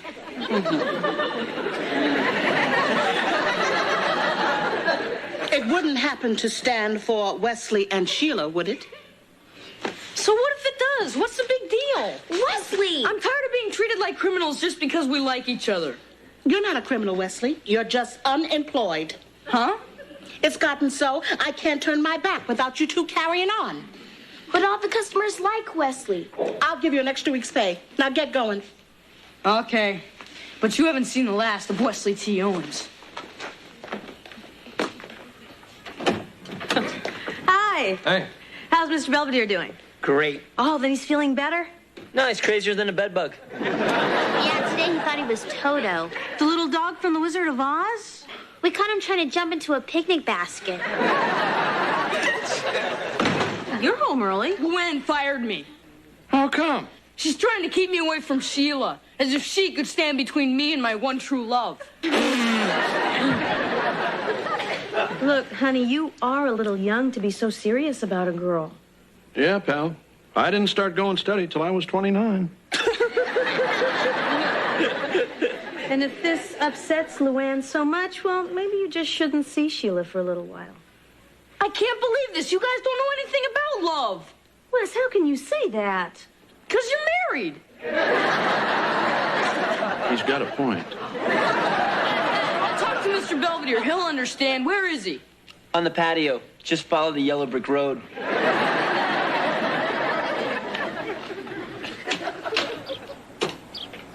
This is so unfair. All Sheila and I want is to be together. You know, in my business, I have to deal with many young couples like Sheila and yourself. Huh? And whether you buy from me or another salesman, I hope you'll take one piece of advice to heart. What's that? Whole life insurance. What are you talking about? I know term is cheaper, but whole is an investment in your future. Let me show you some actuarial figures. Maybe some other time. Perhaps you're right. I have some customers I must visit. Let me leave these with you, and I'll be in touch. Thanks, Mr. Belvedere. Bob.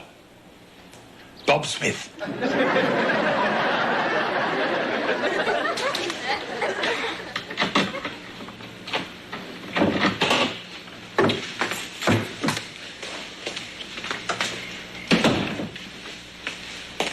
Finally, we're alone. I just know my mom's gonna walk in here any second. Trust me, this is the last place she'd look for you. What do we do now? How about this? Wait a minute. What's the matter? Don't you want to talk? About what?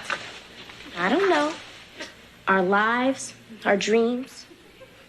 Well, last night I had a dream that I was in English class and Mrs. Bunger was diagramming sentences naked. Somebody's coming. Hide.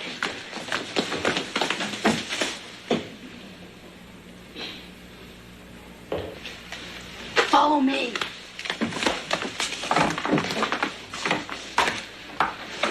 See? Piece of cake. Wes, this isn't turning out the way I thought it would. Oh, come on. Doesn't the danger make you feel alive? Actually, it makes me feel nauseous. What's the matter? I don't know. This isn't romantic anymore. It's just scary. Yeah, maybe this wasn't such a good idea. You think we just did this to get back at our parents? Among other things. Well, at least we'll always have Paris. What does that mean? I don't know. Humphrey Bogart said it's Ingrid Bergman in a movie. Then what happened? This.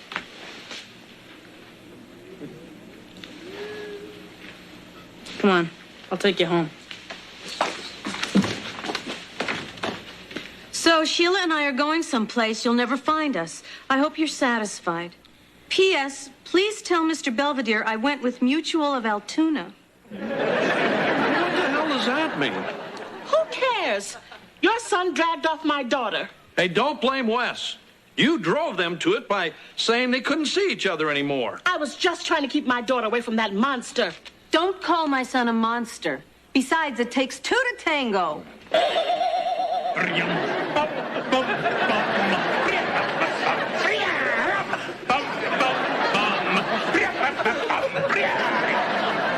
kind of nut house is this? Hey, guys. Wes! Sheila, get away from that boy. Young man, where have you been? Yeah, let's have it, Wes. Okay, fine. We went to the Beaver Falls Motel. What? I told you that child was a monster. He is not. He's kidding. Mom, we ran away to Donut World. Then we realized that was dumb and we came home. Sheila and I like each other, but we're not doing all the things you think we're doing. You're not? No. She wouldn't let me. Wesley's a gentleman. And I'm my mother's daughter. Well, maybe I did overreact a little. Maybe I'm just afraid my little girl is growing up. I'm sorry, honey. Mom? What, baby? Can Wesley have his job back? Well, I guess so. Thanks. Can I have a raise? Don't push it. I'm sorry I call Wesley a monster. That's okay. He's used to it. Night, Sheila. Good night, Wesley. Sweet dreams. Good night. Look, Wes, I know you were upset, but you had no right to scare us like that. I'm sorry, but I couldn't help it. Why? It was my tetrazzini. I'll explain it to you later, Marsh.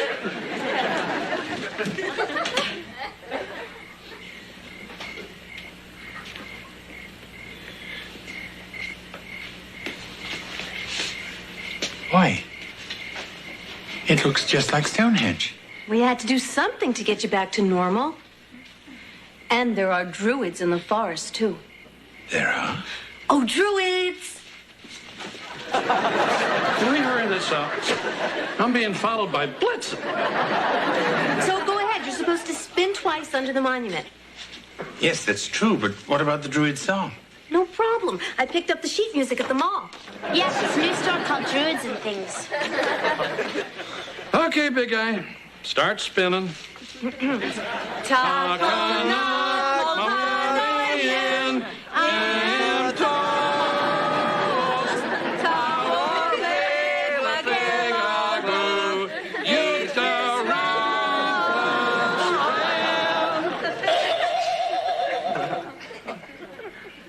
Okay, big guy? What do you mean, okay, big guy? Why are you all dressed like that? And what are these boulders doing here? Why are you all staring at me like a bunch of sheep? It's good to have him back, isn't it? Wesley and Sheila continued to see each other. They even went to a drive-in movie. Of course, Luann was sitting in the back seat with me. At least she bought a dozen donuts. I was quite touched that the Owens went to such lengths to lift my Stonehenge curse. Using those phony monuments, they deceived the powers that be and triumphed over an age-old affliction.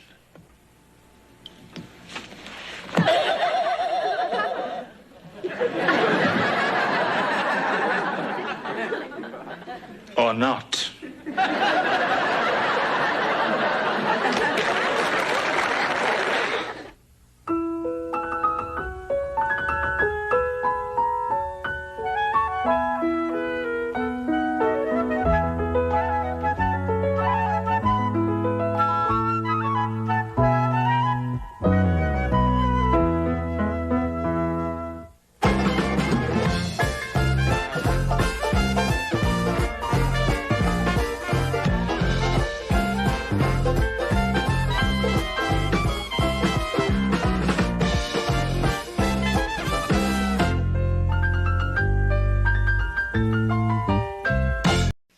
Come on, Marsh, it's after midnight. You gotta get some sleep.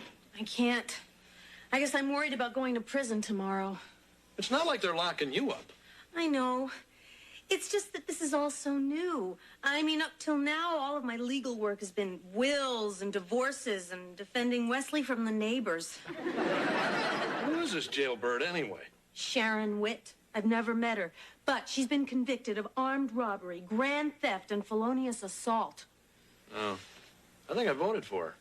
George, come in. Oh, Mrs. Owens, I heard you pacing for several hours. May I bring you some hot milk? Oh, no, thank you. I can get my own hot milk. Then may I get you a cookbook? Good night. Good night, Mrs. Owens. Hey, come on, Marsh. You're not going to do anyone any good if you're dead on your feet. Yeah, I guess you're right, George.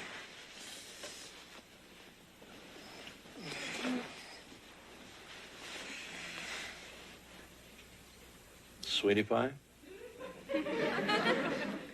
You sleepy? Marsh?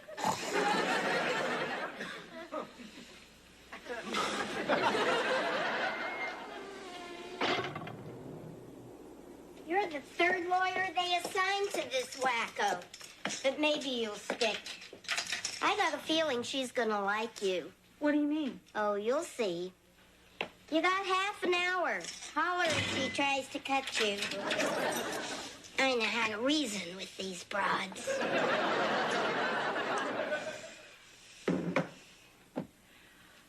Hello, I'm Marcia Owens, your court-appointed attorney. Yeah? Well, I'm Sharon Witt, your court-appointed psycho. Oh, well.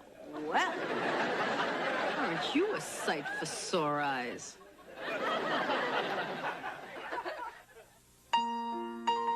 The judge says 10 years, and... Hey, what are you gawking at? I just can't get over how much we look alike. Well, we ain't exactly the same. I bet you ain't got the Queen of Hell tattooed on your butt. Can we get on with your statement?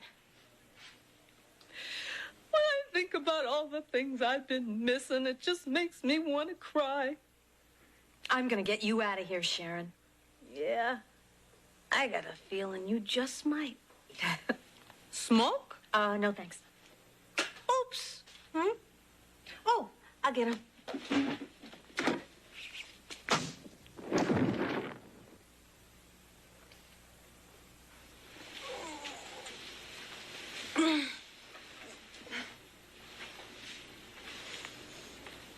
What? How did I get... Ooh. Oh. Okay, you dames can bunk with Sleeping Beauty. guest. You got company. Am I glad you're back? Something terrible has happened. Tell me about it. The latrine backed up in cell block D. Meet your new roommates.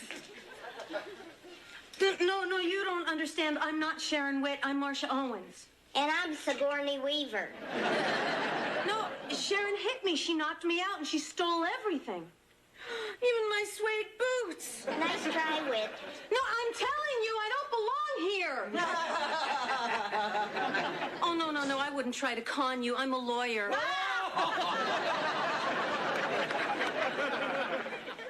Oh, yeah, Vic, man, this is the perfect setup. Yeah. I'm going to hang out till I find out where these rubes keep their loot and the... Well, of course I can make them trust me. Trust me. Ooh, I gotta go. Someone's coming. Yeah, bye.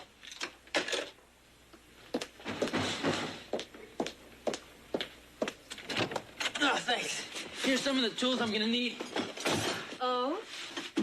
Yeah, I'm gonna help repair the garage. Don't you remember? Oh, yeah, right. The repairman. Oh, I'm gonna grab a sandwich. Well, I'm gonna grab a little something myself. Oh! Well, I think you're getting a little bony down there, Sonny. I think you should be eating more. Sonny? Don't you get tired of me calling you by your usual name? I like Kevin. Well, Kevin it is, Kevin. Yeah, well, listen, Dad's gonna be home any minute, so just tell him I'm upstairs.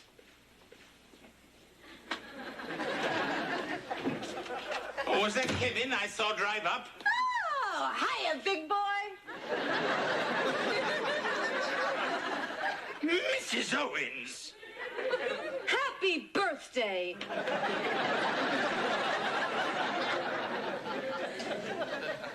Kevin, Wesley, Heather, that guy in the big sweater, whoever he is. Oh, and that must be the husband. Yuck.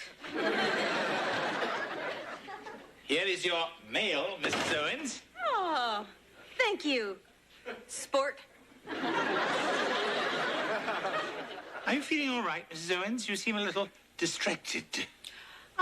Yes. Well, when you were cleaning my room, did you by chance misplace my jewelry box? Mrs. Owens, you know I steer clear of your personals. I'm sure that your jewelry is safe and sound. Swell. Hey, Mom. Hey, Mr. Belvedere. Wesley, you're an hour late. I had detention.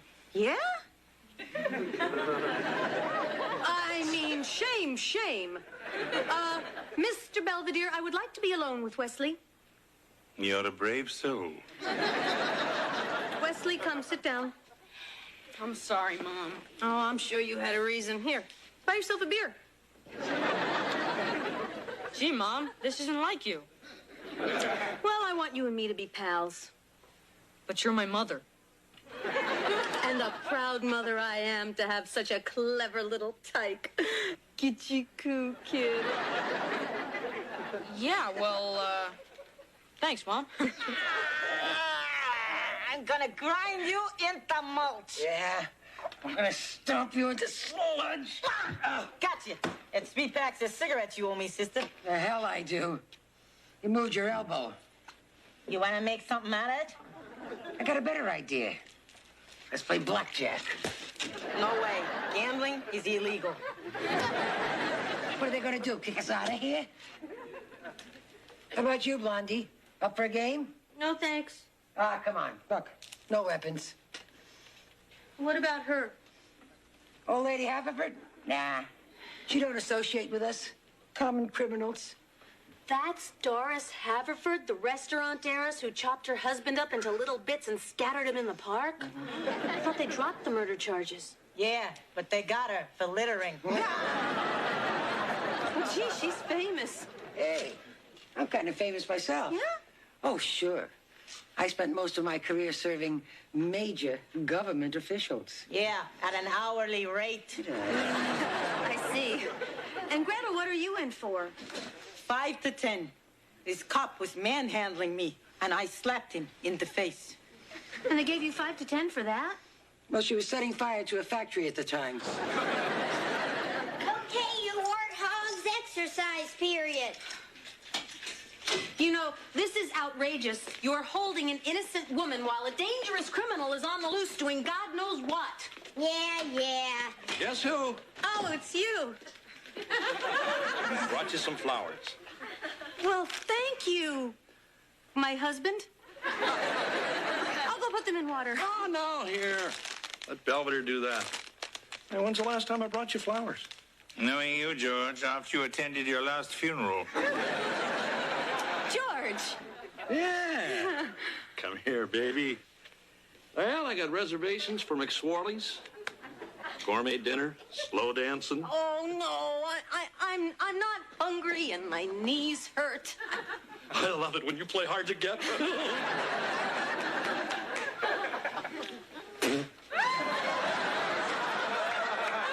I am Marcia Owens. Why won't you believe me? Get off it. Anyone who returns kickoffs like you ain't no sissy housewife. I am a lawyer, and I also happen to jog a lot. Boy, what a game. We really mauled them. Reminds me when I was with the Falcons. Yeah. Oh, is that some prison gang? No, the Atlanta Falcons. I was their place kicker. They let a woman play? Nope. Well, then how could you? I mean, unless you were... You got it. You were a man? You want to see my scars? Get out of here!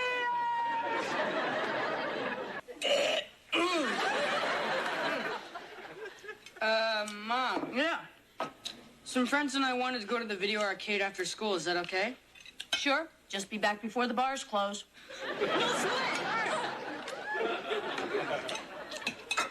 Morning, Marsh. How's your headache? Well, gotta go. Mom, the garage is that way. Well, I know that, Walter. Wesley, I gotta get some things from my room. Toodaloo. Am I crazy or is your mom acting a little strange? Yes, on both counts. Hey, maybe she's not Mom at all. Wesley, what are you talking about? Maybe she's a pod person. Maybe some alien snatched her body and replaced her with a replica. Too bad. They got the wrong Owens. Yeah, Vic, I found all the passbooks and the keys, but the bank won't let me make any withdrawals unless it's co-signed by George Owens. Yeah, I don't know, maybe I'll just hang out one more night. Maybe I can sweet-talk him into something. Oh, I'm sorry, I must have the wrong number.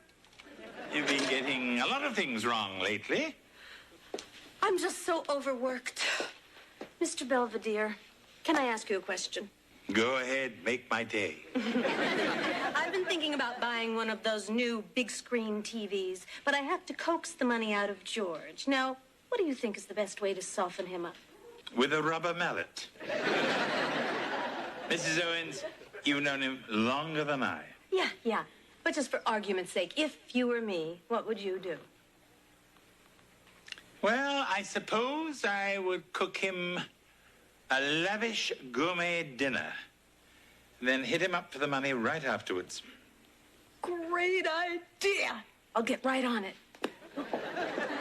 I'll start screaming. That'll bring the guard up here to see what's wrong. I'll jump her and snap her neck like a twig. That'll bring us up to the cell block guard. I'll jump her and snap her neck like a twig. Next, we'll go down to the main gate where there's 2 guards. Take one on each arm and snap their necks like twigs. Ladies, I don't know if this is a good idea. I mean, someone could get hurt. Like an innocent bystander? You know, you two have a very bad attitude. Listen, Goldilocks. This is prison. There's gangs and screws and crummy food and endless work details. And there's nothing but drudgery and squalor and desperation as hour after hour, day after day, week after week, slowly they squeeze the soul out of you. My, aren't you a gloomy Gus? What you need is a sing-along. What? Well, music can set you free. What? Okay, you slugs, mail call.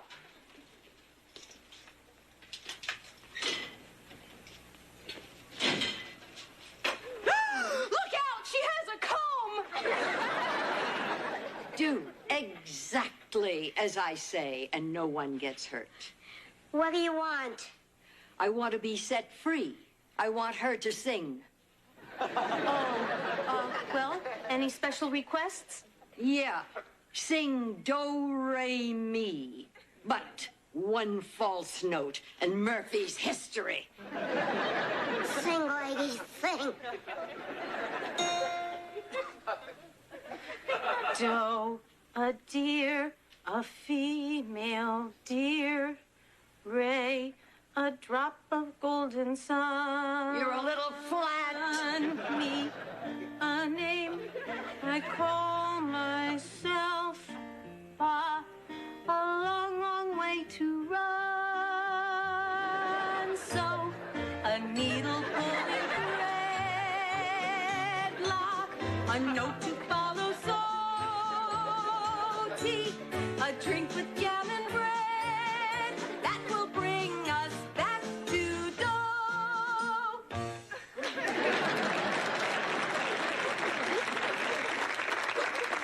Now, everyone.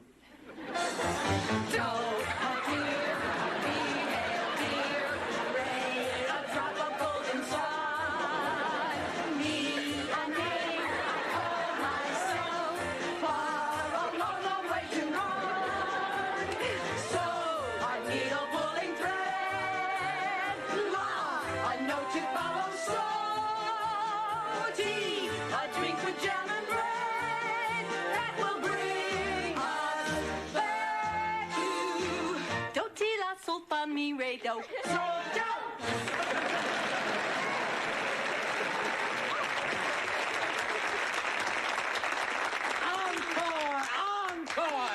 You know anything from Fiddler? Okay, lady, you're out of here. You finally believe me. Well, it's worth the fingerprint check. And besides, if you break into Sunrise Sunset, I'm going to puke. Bye, everyone. Would you like some apple strudel, Mr. B? Oh, really, Mrs. Owens? I feel so uncomfortable sitting here letting you serve me. Relax, I'll eat when you're done. Now, who wants more? I'll have another piece. Would you like me to heat it up for you? Sure. Boy, Mom sure is friendly. How about this meal she cooked? Beef Wellington, truffles, stuffed wild goose? This is the most magnificent meal I have ever eaten. That woman is not your mother. So, how are we doing? Oh, just fine.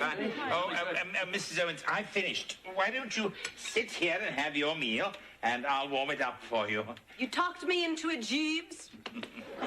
Yes, well, let's clear the table. Yeah, let's clear this to the kitchen. Hey, I haven't finished my strudel. So, honey, how'd you like my goose? I'm done. Hey, come on, I'm her husband. Don't you think I'd recognize her if she were a fake? Well, I would. Time to take a hike. Okay, so for once in her life, she cooked a good meal. What other evidence do we have she's not your mother? She paid me for getting detention. She taught me how to rob an armored truck. She pinched me on the tush. She kissed me on the mouth. Finally, safe and sound. Well, whoever she is, she's out of her mind. There she is. Oh, George. Freeze, lady. You got some explaining to do. What's going on? All right, who are you and what have you done with my mother? Oh, Kevin, I am your mother. Don't touch me, you tramp. What did you call me? George! Don't George me, lady. You know, now that I got a really good look at you, it's obvious you're not my wife. You should never have cooked us a gourmet dinner. But I didn't cook any... Oh, she must have come here. Who? Sharon Witt, my client. She looks just like me. She knocked me out. She stole all my things, and she must have used my keys to come in here. You expect us to believe that? It's impossible. Not really. There are 5 billion people in this world. It's quite possible that every one of us has a double somewhere. Right. And mine just happens to be a psychopath. You know what I think? I think you're the psychopath. Yeah, you're not our mom. You're not my wife. I am your wife. I am your mom. I am your wife. I am your mom. I am your wife. I am your wife. Marsh. I am your mom. Are you all right, Mrs. Owens? What? What are you all staring at? You were yelling in your sleep. I had the most amazing dream. And you were in it. And you, and you, and you, and you. I was trapped in prison, and I kept saying, I want to go home. And they sent me home. I think. That's great, Mom. Oh, good luck today, honey. Huh? Your first venture as a criminal lawyer. We got you something to commemorate it. And that taché case. You deserve it, Marsh. It's lovely, but where did it get that dent? Nothing too unusual to report today, other than a very odd dream Mrs. Owens had that left her a bit rattled. The idea of a person having a double is most intriguing. It has been the subject of such great works as A Prisoner of Zenda, The Comedy of Errors, and The Patty Duke Show. Yes?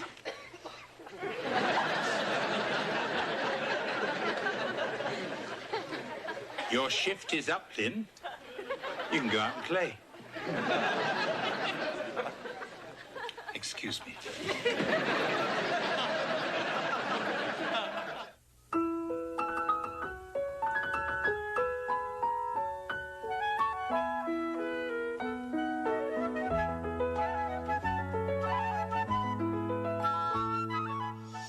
Every Sunday, relax and bring your whole family together with award-winning movies that will entertain and inspire.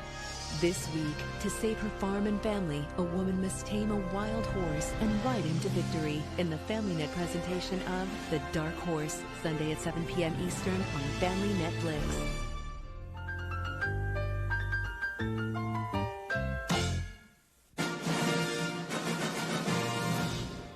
So they can watch what may be television's last grand miniseries, War and Remembrance, starting Sunday at 8, 7.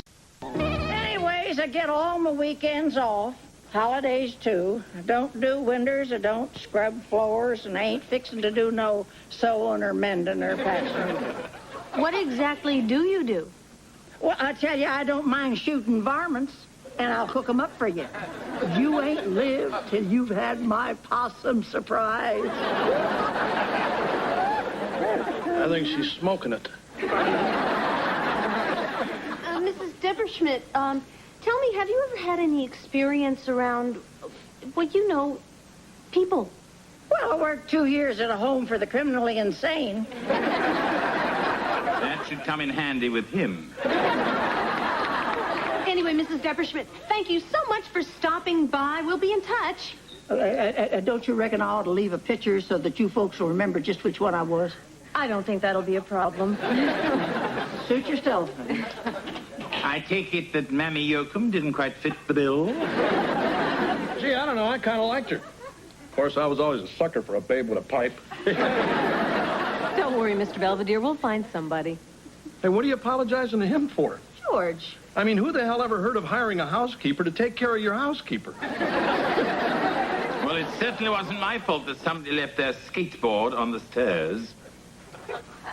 Well, I just left it there for a minute. You know there's some lady on our front lawn skinning a squirrel? Perhaps it was a snack for the bus ride home. So you guys find anybody good yet? You've been seeing people all day. No, not really, honey. Oh, I don't know. I kind of like that Swedish lady that wasn't wearing any underwear. Your dad's the one that pointed it out. Well, I guess this just goes to show you're a pretty tough guy to replace. Well, I knew you'd realize someday there was only one Mr. Belvedere. Is this the Owens residence? Huh? Oh, yeah. Jolly good. In that case, I am your new housekeeper. What? I'm Mr. Belvedere.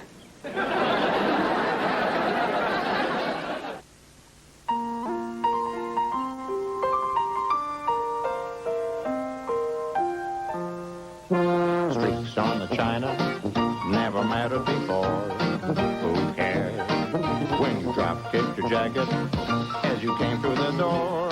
No one glared. According to our new rival, life is more than mere survival, and we just might live a good life yet. Excuse me, but did you say your name is Belvedere? Yes, Galen Belvedere. Oh, and do you two know each other? Yes, we're cousins. Looks like the family only comes in 2 sizes. Mr. Belvedere, you never told us you had a cousin. Well, we haven't seen each other for a little while. No, 20 years to be exact, eh, cuz? Last time I heard you were rambling round Rangoon. Something to do with the elephant roundup. Yes, well, the last I heard of you, dear cousin, you were leaning against a fire hydrant somewhere other than Pittsburgh. Well, you know how it is with us Belvederes, Lynn. 1 minute it's Kuala Lumpur, the next minute Steeltown, USA. Wow, and now you both are together after all these years. What any coincidence. Yes. A small world. It is with you in it. Hey, this is great. Now we've got 2 Mr. Belvederes, and they're both snotty. Yeah, lucky us. I take it, Mrs. Owens, that the position of temporary housekeeper is still open. Well, Actually, the position has already been filled. It has? Well, I thought Mrs. Defferschmidt had impeccable qualifications. Huh? Like what? Well, I thought she looked very nice in burlap. Well, that's all right, Cousin Lynn. I understand. I'm sorry to have troubled you. Hey, wait! You're not going to just throw your own cousin out on the street, are you? Absolutely. Ta-ta! Mind the curb. Belvedere, I'm surprised at you. Don't be upset with my cousin, Mrs. Owens. He only has your best interests at heart. I'm afraid Lynn knows me for what I really am. An obstinate, opinionated, know-it-all snob. Gee, that'd be a switch. Don't be ridiculous, Galen. You're not going anywhere. You're going to stay here and take care of us and get reacquainted with your cousin, and I don't want to hear another word. Not even help?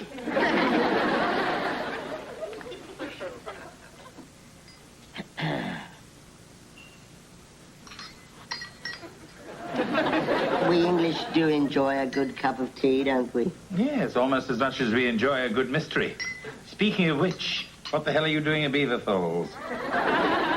Why, what on earth do you mean? Oh, come now, Galen. It was no accident. You were just popping up like this, so out with it. All right. I'll tell you, but it has to be our little secret. Agreed? Agreed. I came here to kill you. I gotcha. Galen, I swear. I haven't gotten you that good since Lord Wilfrid's 10th birthday party. Do you remember when I made you snort chocolate milk through your nose? It wasn't chocolate milk, you demented little rugrat. It was hot scalding cocoa. We did used to have some good laughs, though, didn't we? Yes, usually at my expense. Oh, I'm not so sure. What about the time I woke up and found you'd mailed me to Glasgow? I don't know why you were so upset. I sent you first class. Come on, Mr. Belvedere, time for your afternoon walk. I'm coming. Boy, it sounds like you guys are really getting along. Oh, don't you be deceived, Heather. We still loathe and despise each other. It's just that sometimes he absolutely slays me. Well, that's why I'm here.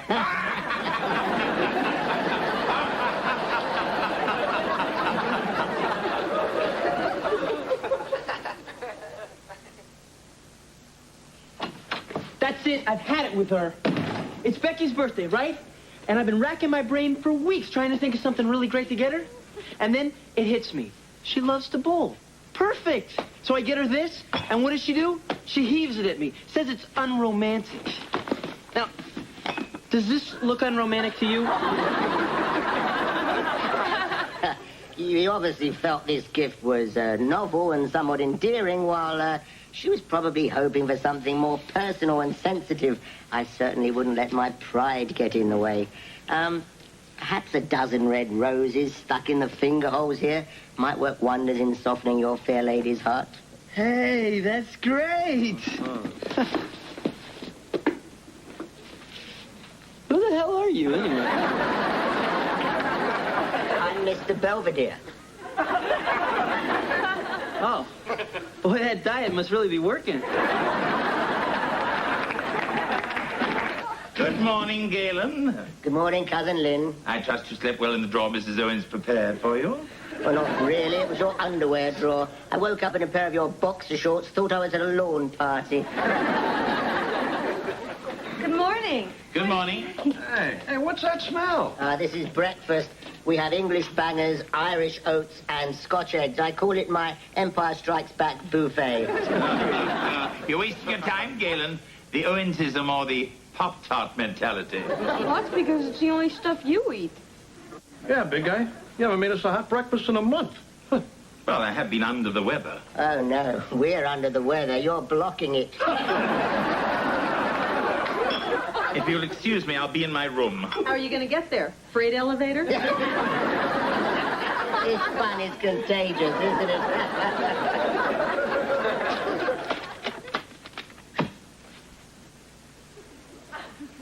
Hello, I'm Mr. Belvedere. I woke up in your underwear drawer. We're under the weather. You're blocking it.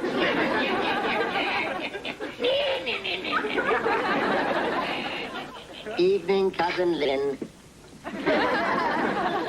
I made you some nice hot chocolate.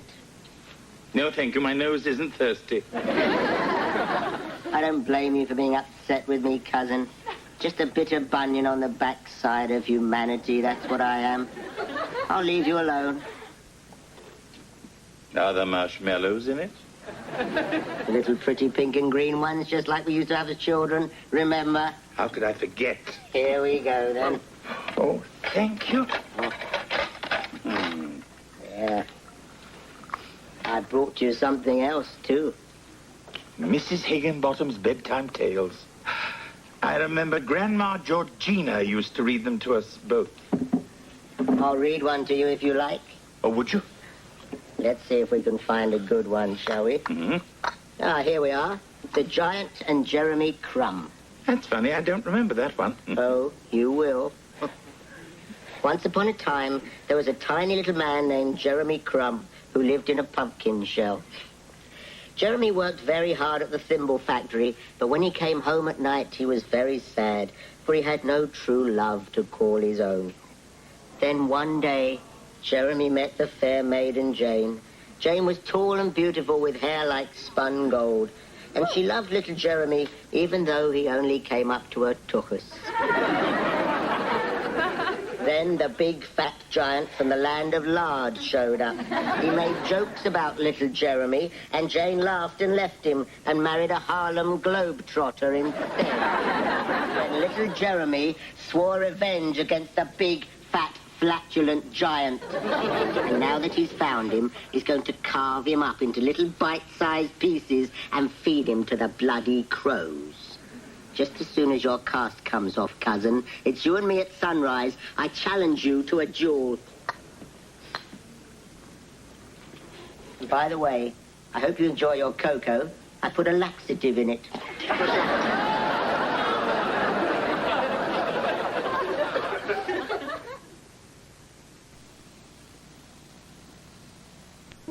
Good morning. Hey, honey. Morning, Mrs. Owens. Can I get you some breakfast? Oh, no, thanks. I'm in kind of a rush today. I have a job interview. Hey, that's great, Mom.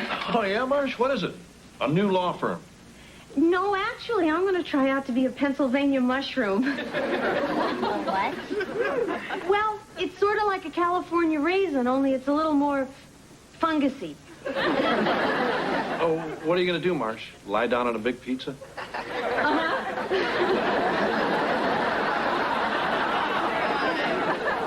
Dad, do you think Mom's getting enough oxygen? I wouldn't be too concerned. Some people just take a little longer to find themselves than others, but when they do, they approach life with a whole new sense of vigor and enthusiasm. Morning, Cousin Lynn. Breakfast. I'm not hungry. Oh, come on now. I made your favorite. Fried oysters and potatoes. Oh, yes. A Hangtown fry. Very amusing, you twisted little troll. Hey, what's the matter, big guy? You seem a little edgy this morning. It's nothing. I'm fine. Well, your legs sure must be getting better. I must have heard you clomp into the bathroom 500 times last night. Yes, well, my new Reader's Digest came in yesterday. Besides that, my legs all swelled up again, so there. Now, come on, guys. We're going to be late for school. Yeah, take it easy, Mr. Belvedere. Yeah, big guy, don't let things get you down. And remember what they say, cousin, today is the last day of the rest of your life. No, that's not it. You mean today's the first day of the rest of your life. Oh, yes. My mistake.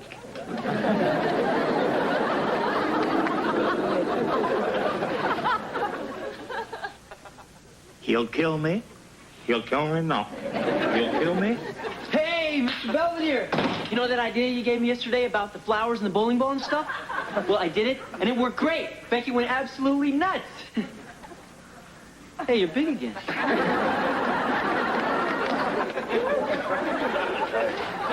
We're home. I see that. It was great, Mr. Belvedere. Galen picked me up from school, and we went to this neat medieval surplus store. Look at all the stuff we got. We got these neat dueling pistols, some swords, some ninja Death Stars. We even almost got a flamethrower. Unfortunately, they didn't have a pair. What a pity. I was beginning to feel a chill. Come on, Galen. Let's go out and try out the crossbow. Galen said he can shoot the wings off a fly at 200 yards. Just imagine what I could do with a larger target. And just think what I could do with a can of Raid, you rancid little witch. Take that, you cretinous carbuncle, and that. Hey, Mr. Belvedere, what are you doing out here? What happened to your cast? I took it off. But your leg isn't better yet. Well, it's not perfect, but it'll do. Huh? Do what? Wesley, tomorrow morning at sunrise, my cousin Galen and I are going to have a duel. A duel to the death. Ah, come on. You expect me to believe that? Not really. Good night.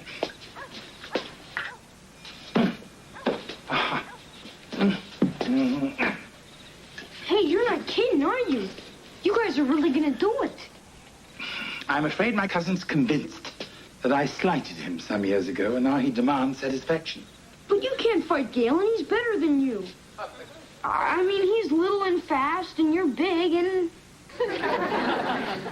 not so fast. Be that as it may, Wesley, I am an Englishman, and I prefer death before dishonor. Yeah, but you... Now, if you'll excuse me, I have to try and figure out this thing.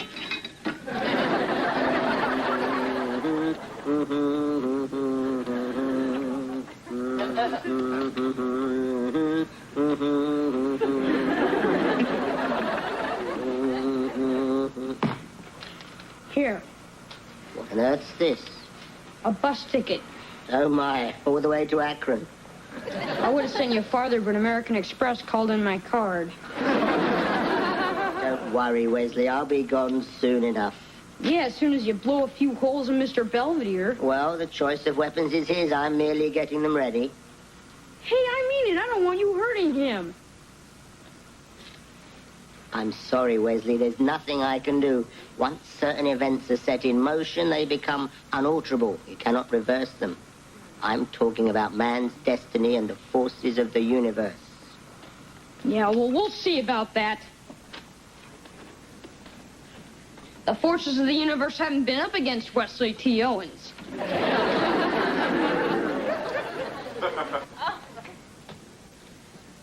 Hey, George, guess what? I got the job.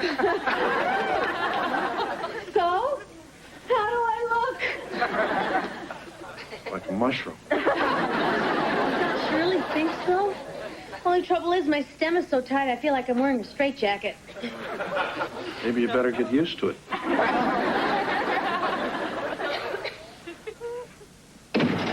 Oh, congratulations. Mrs. Owens, I'm sure you'll be a fungus Pennsylvania can be proud of. Thank you, Galen. Hey, what's with the monkey suit, little guy? Looks like you're going to a funeral. That certainly is a possibility. Mr. and Mrs. Owens, I must apologize. There may be some unpleasantness this morning, but rest assured, as soon as it's over with, I'll be on my way. Galen Belvedere, I assume you're challenged. What? Oh, I get it. It's funny outfit day. Just a minute, you tin-plated teeny bopper. You can't accept my challenge. Oh, yeah? That's not what it says here. Miss Manners' Guide to Combat Etiquette.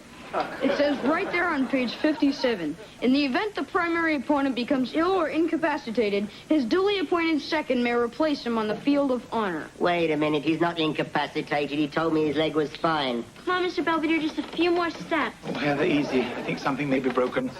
Malingerer, big faker. You're even limping on the wrong leg. Uh-oh. Yes, Wesley. Perhaps you could explain the Louisville slugger imprint on my left shin. Would you please tell me what's going on? It's Galen. He never really wanted to be our housekeeper. He just came to kill Mr. Belvedere. What? In a fair fight, of course. We were going to have a duel earlier this morning. That was before Vlad the Impaler came along and took me out of the lineup. But this is ridiculous. I will not have two grown men dueling to the death on my carpet. Tough talk from a toadstool. Mrs. Owens, we promised to limit the bloodletting to the patio. We were going to do it on the grass, but we thought Galen might get lost in it. I'd rather get lost in it than graze in it. Water buffalo. Shrimp boat. Tubby the tuber. Piccolo Pete. You see, it's idiotic jokes like that poisoned the mind of my fiancée and turned her against me. Fiancé? What fiancé? This fiancée here.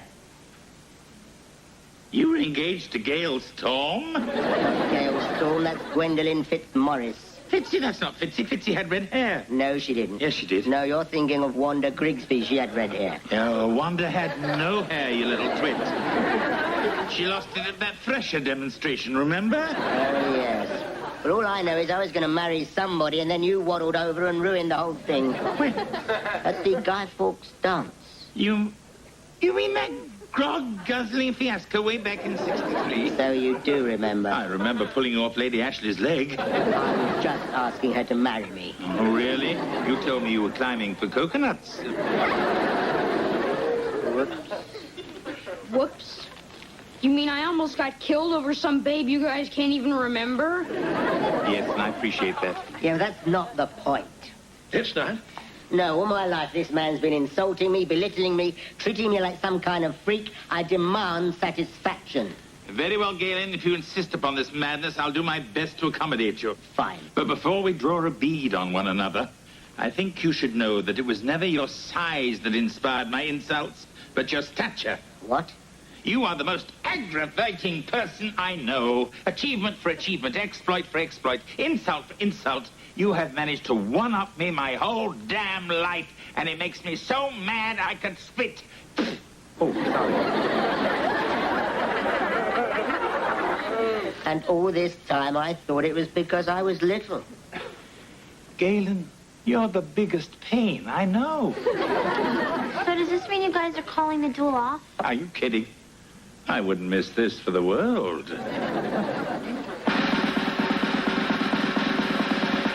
I'm still confused. Just play.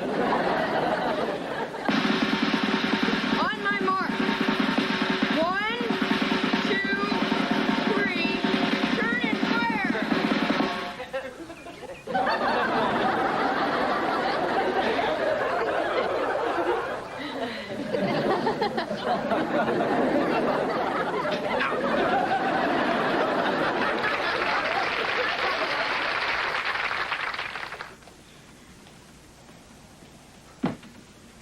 Well, Cousin Lynn, I'll be off now. So soon? The family will be sorry they missed you. Oh, I'm not so sure. I think they're pretty happy with the Belvedere they've got. And where are you off to now? The road to Mandalay? Timbuktu? Akron, actually. Someone who was kind enough to give me a ticket. I hear it's the bowling capital of the world. Yes. Perhaps you could get a job there as a pin. Well, I'll be going. Needn't see me to the door. I won't have to see you at all after tonight. Cousin, all differences aside, if ever you should feel like returning to England, there'll always be a place for you at Belvedere Castle. I appreciate that, Galen. Truly. Just give me 2 weeks' notice. I'll have the drawbridge reinforced. Doodly-pip.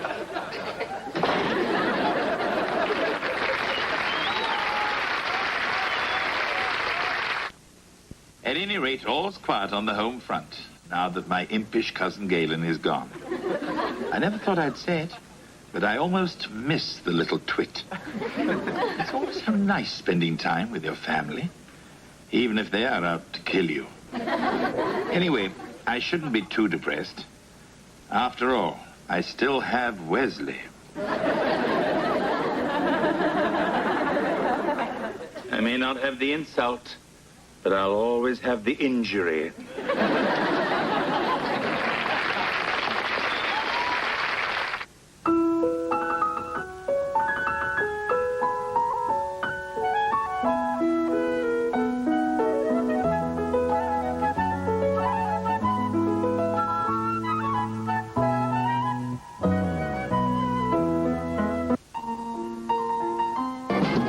Critic Tom Shale says it's tremendous television. We may never see anything like it again. It's War and Remembrance, continuing Sunday at 9, 8 Central and Mountain on ABC. Wendy pulls a fast one on her father. A fake boyfriend stands in for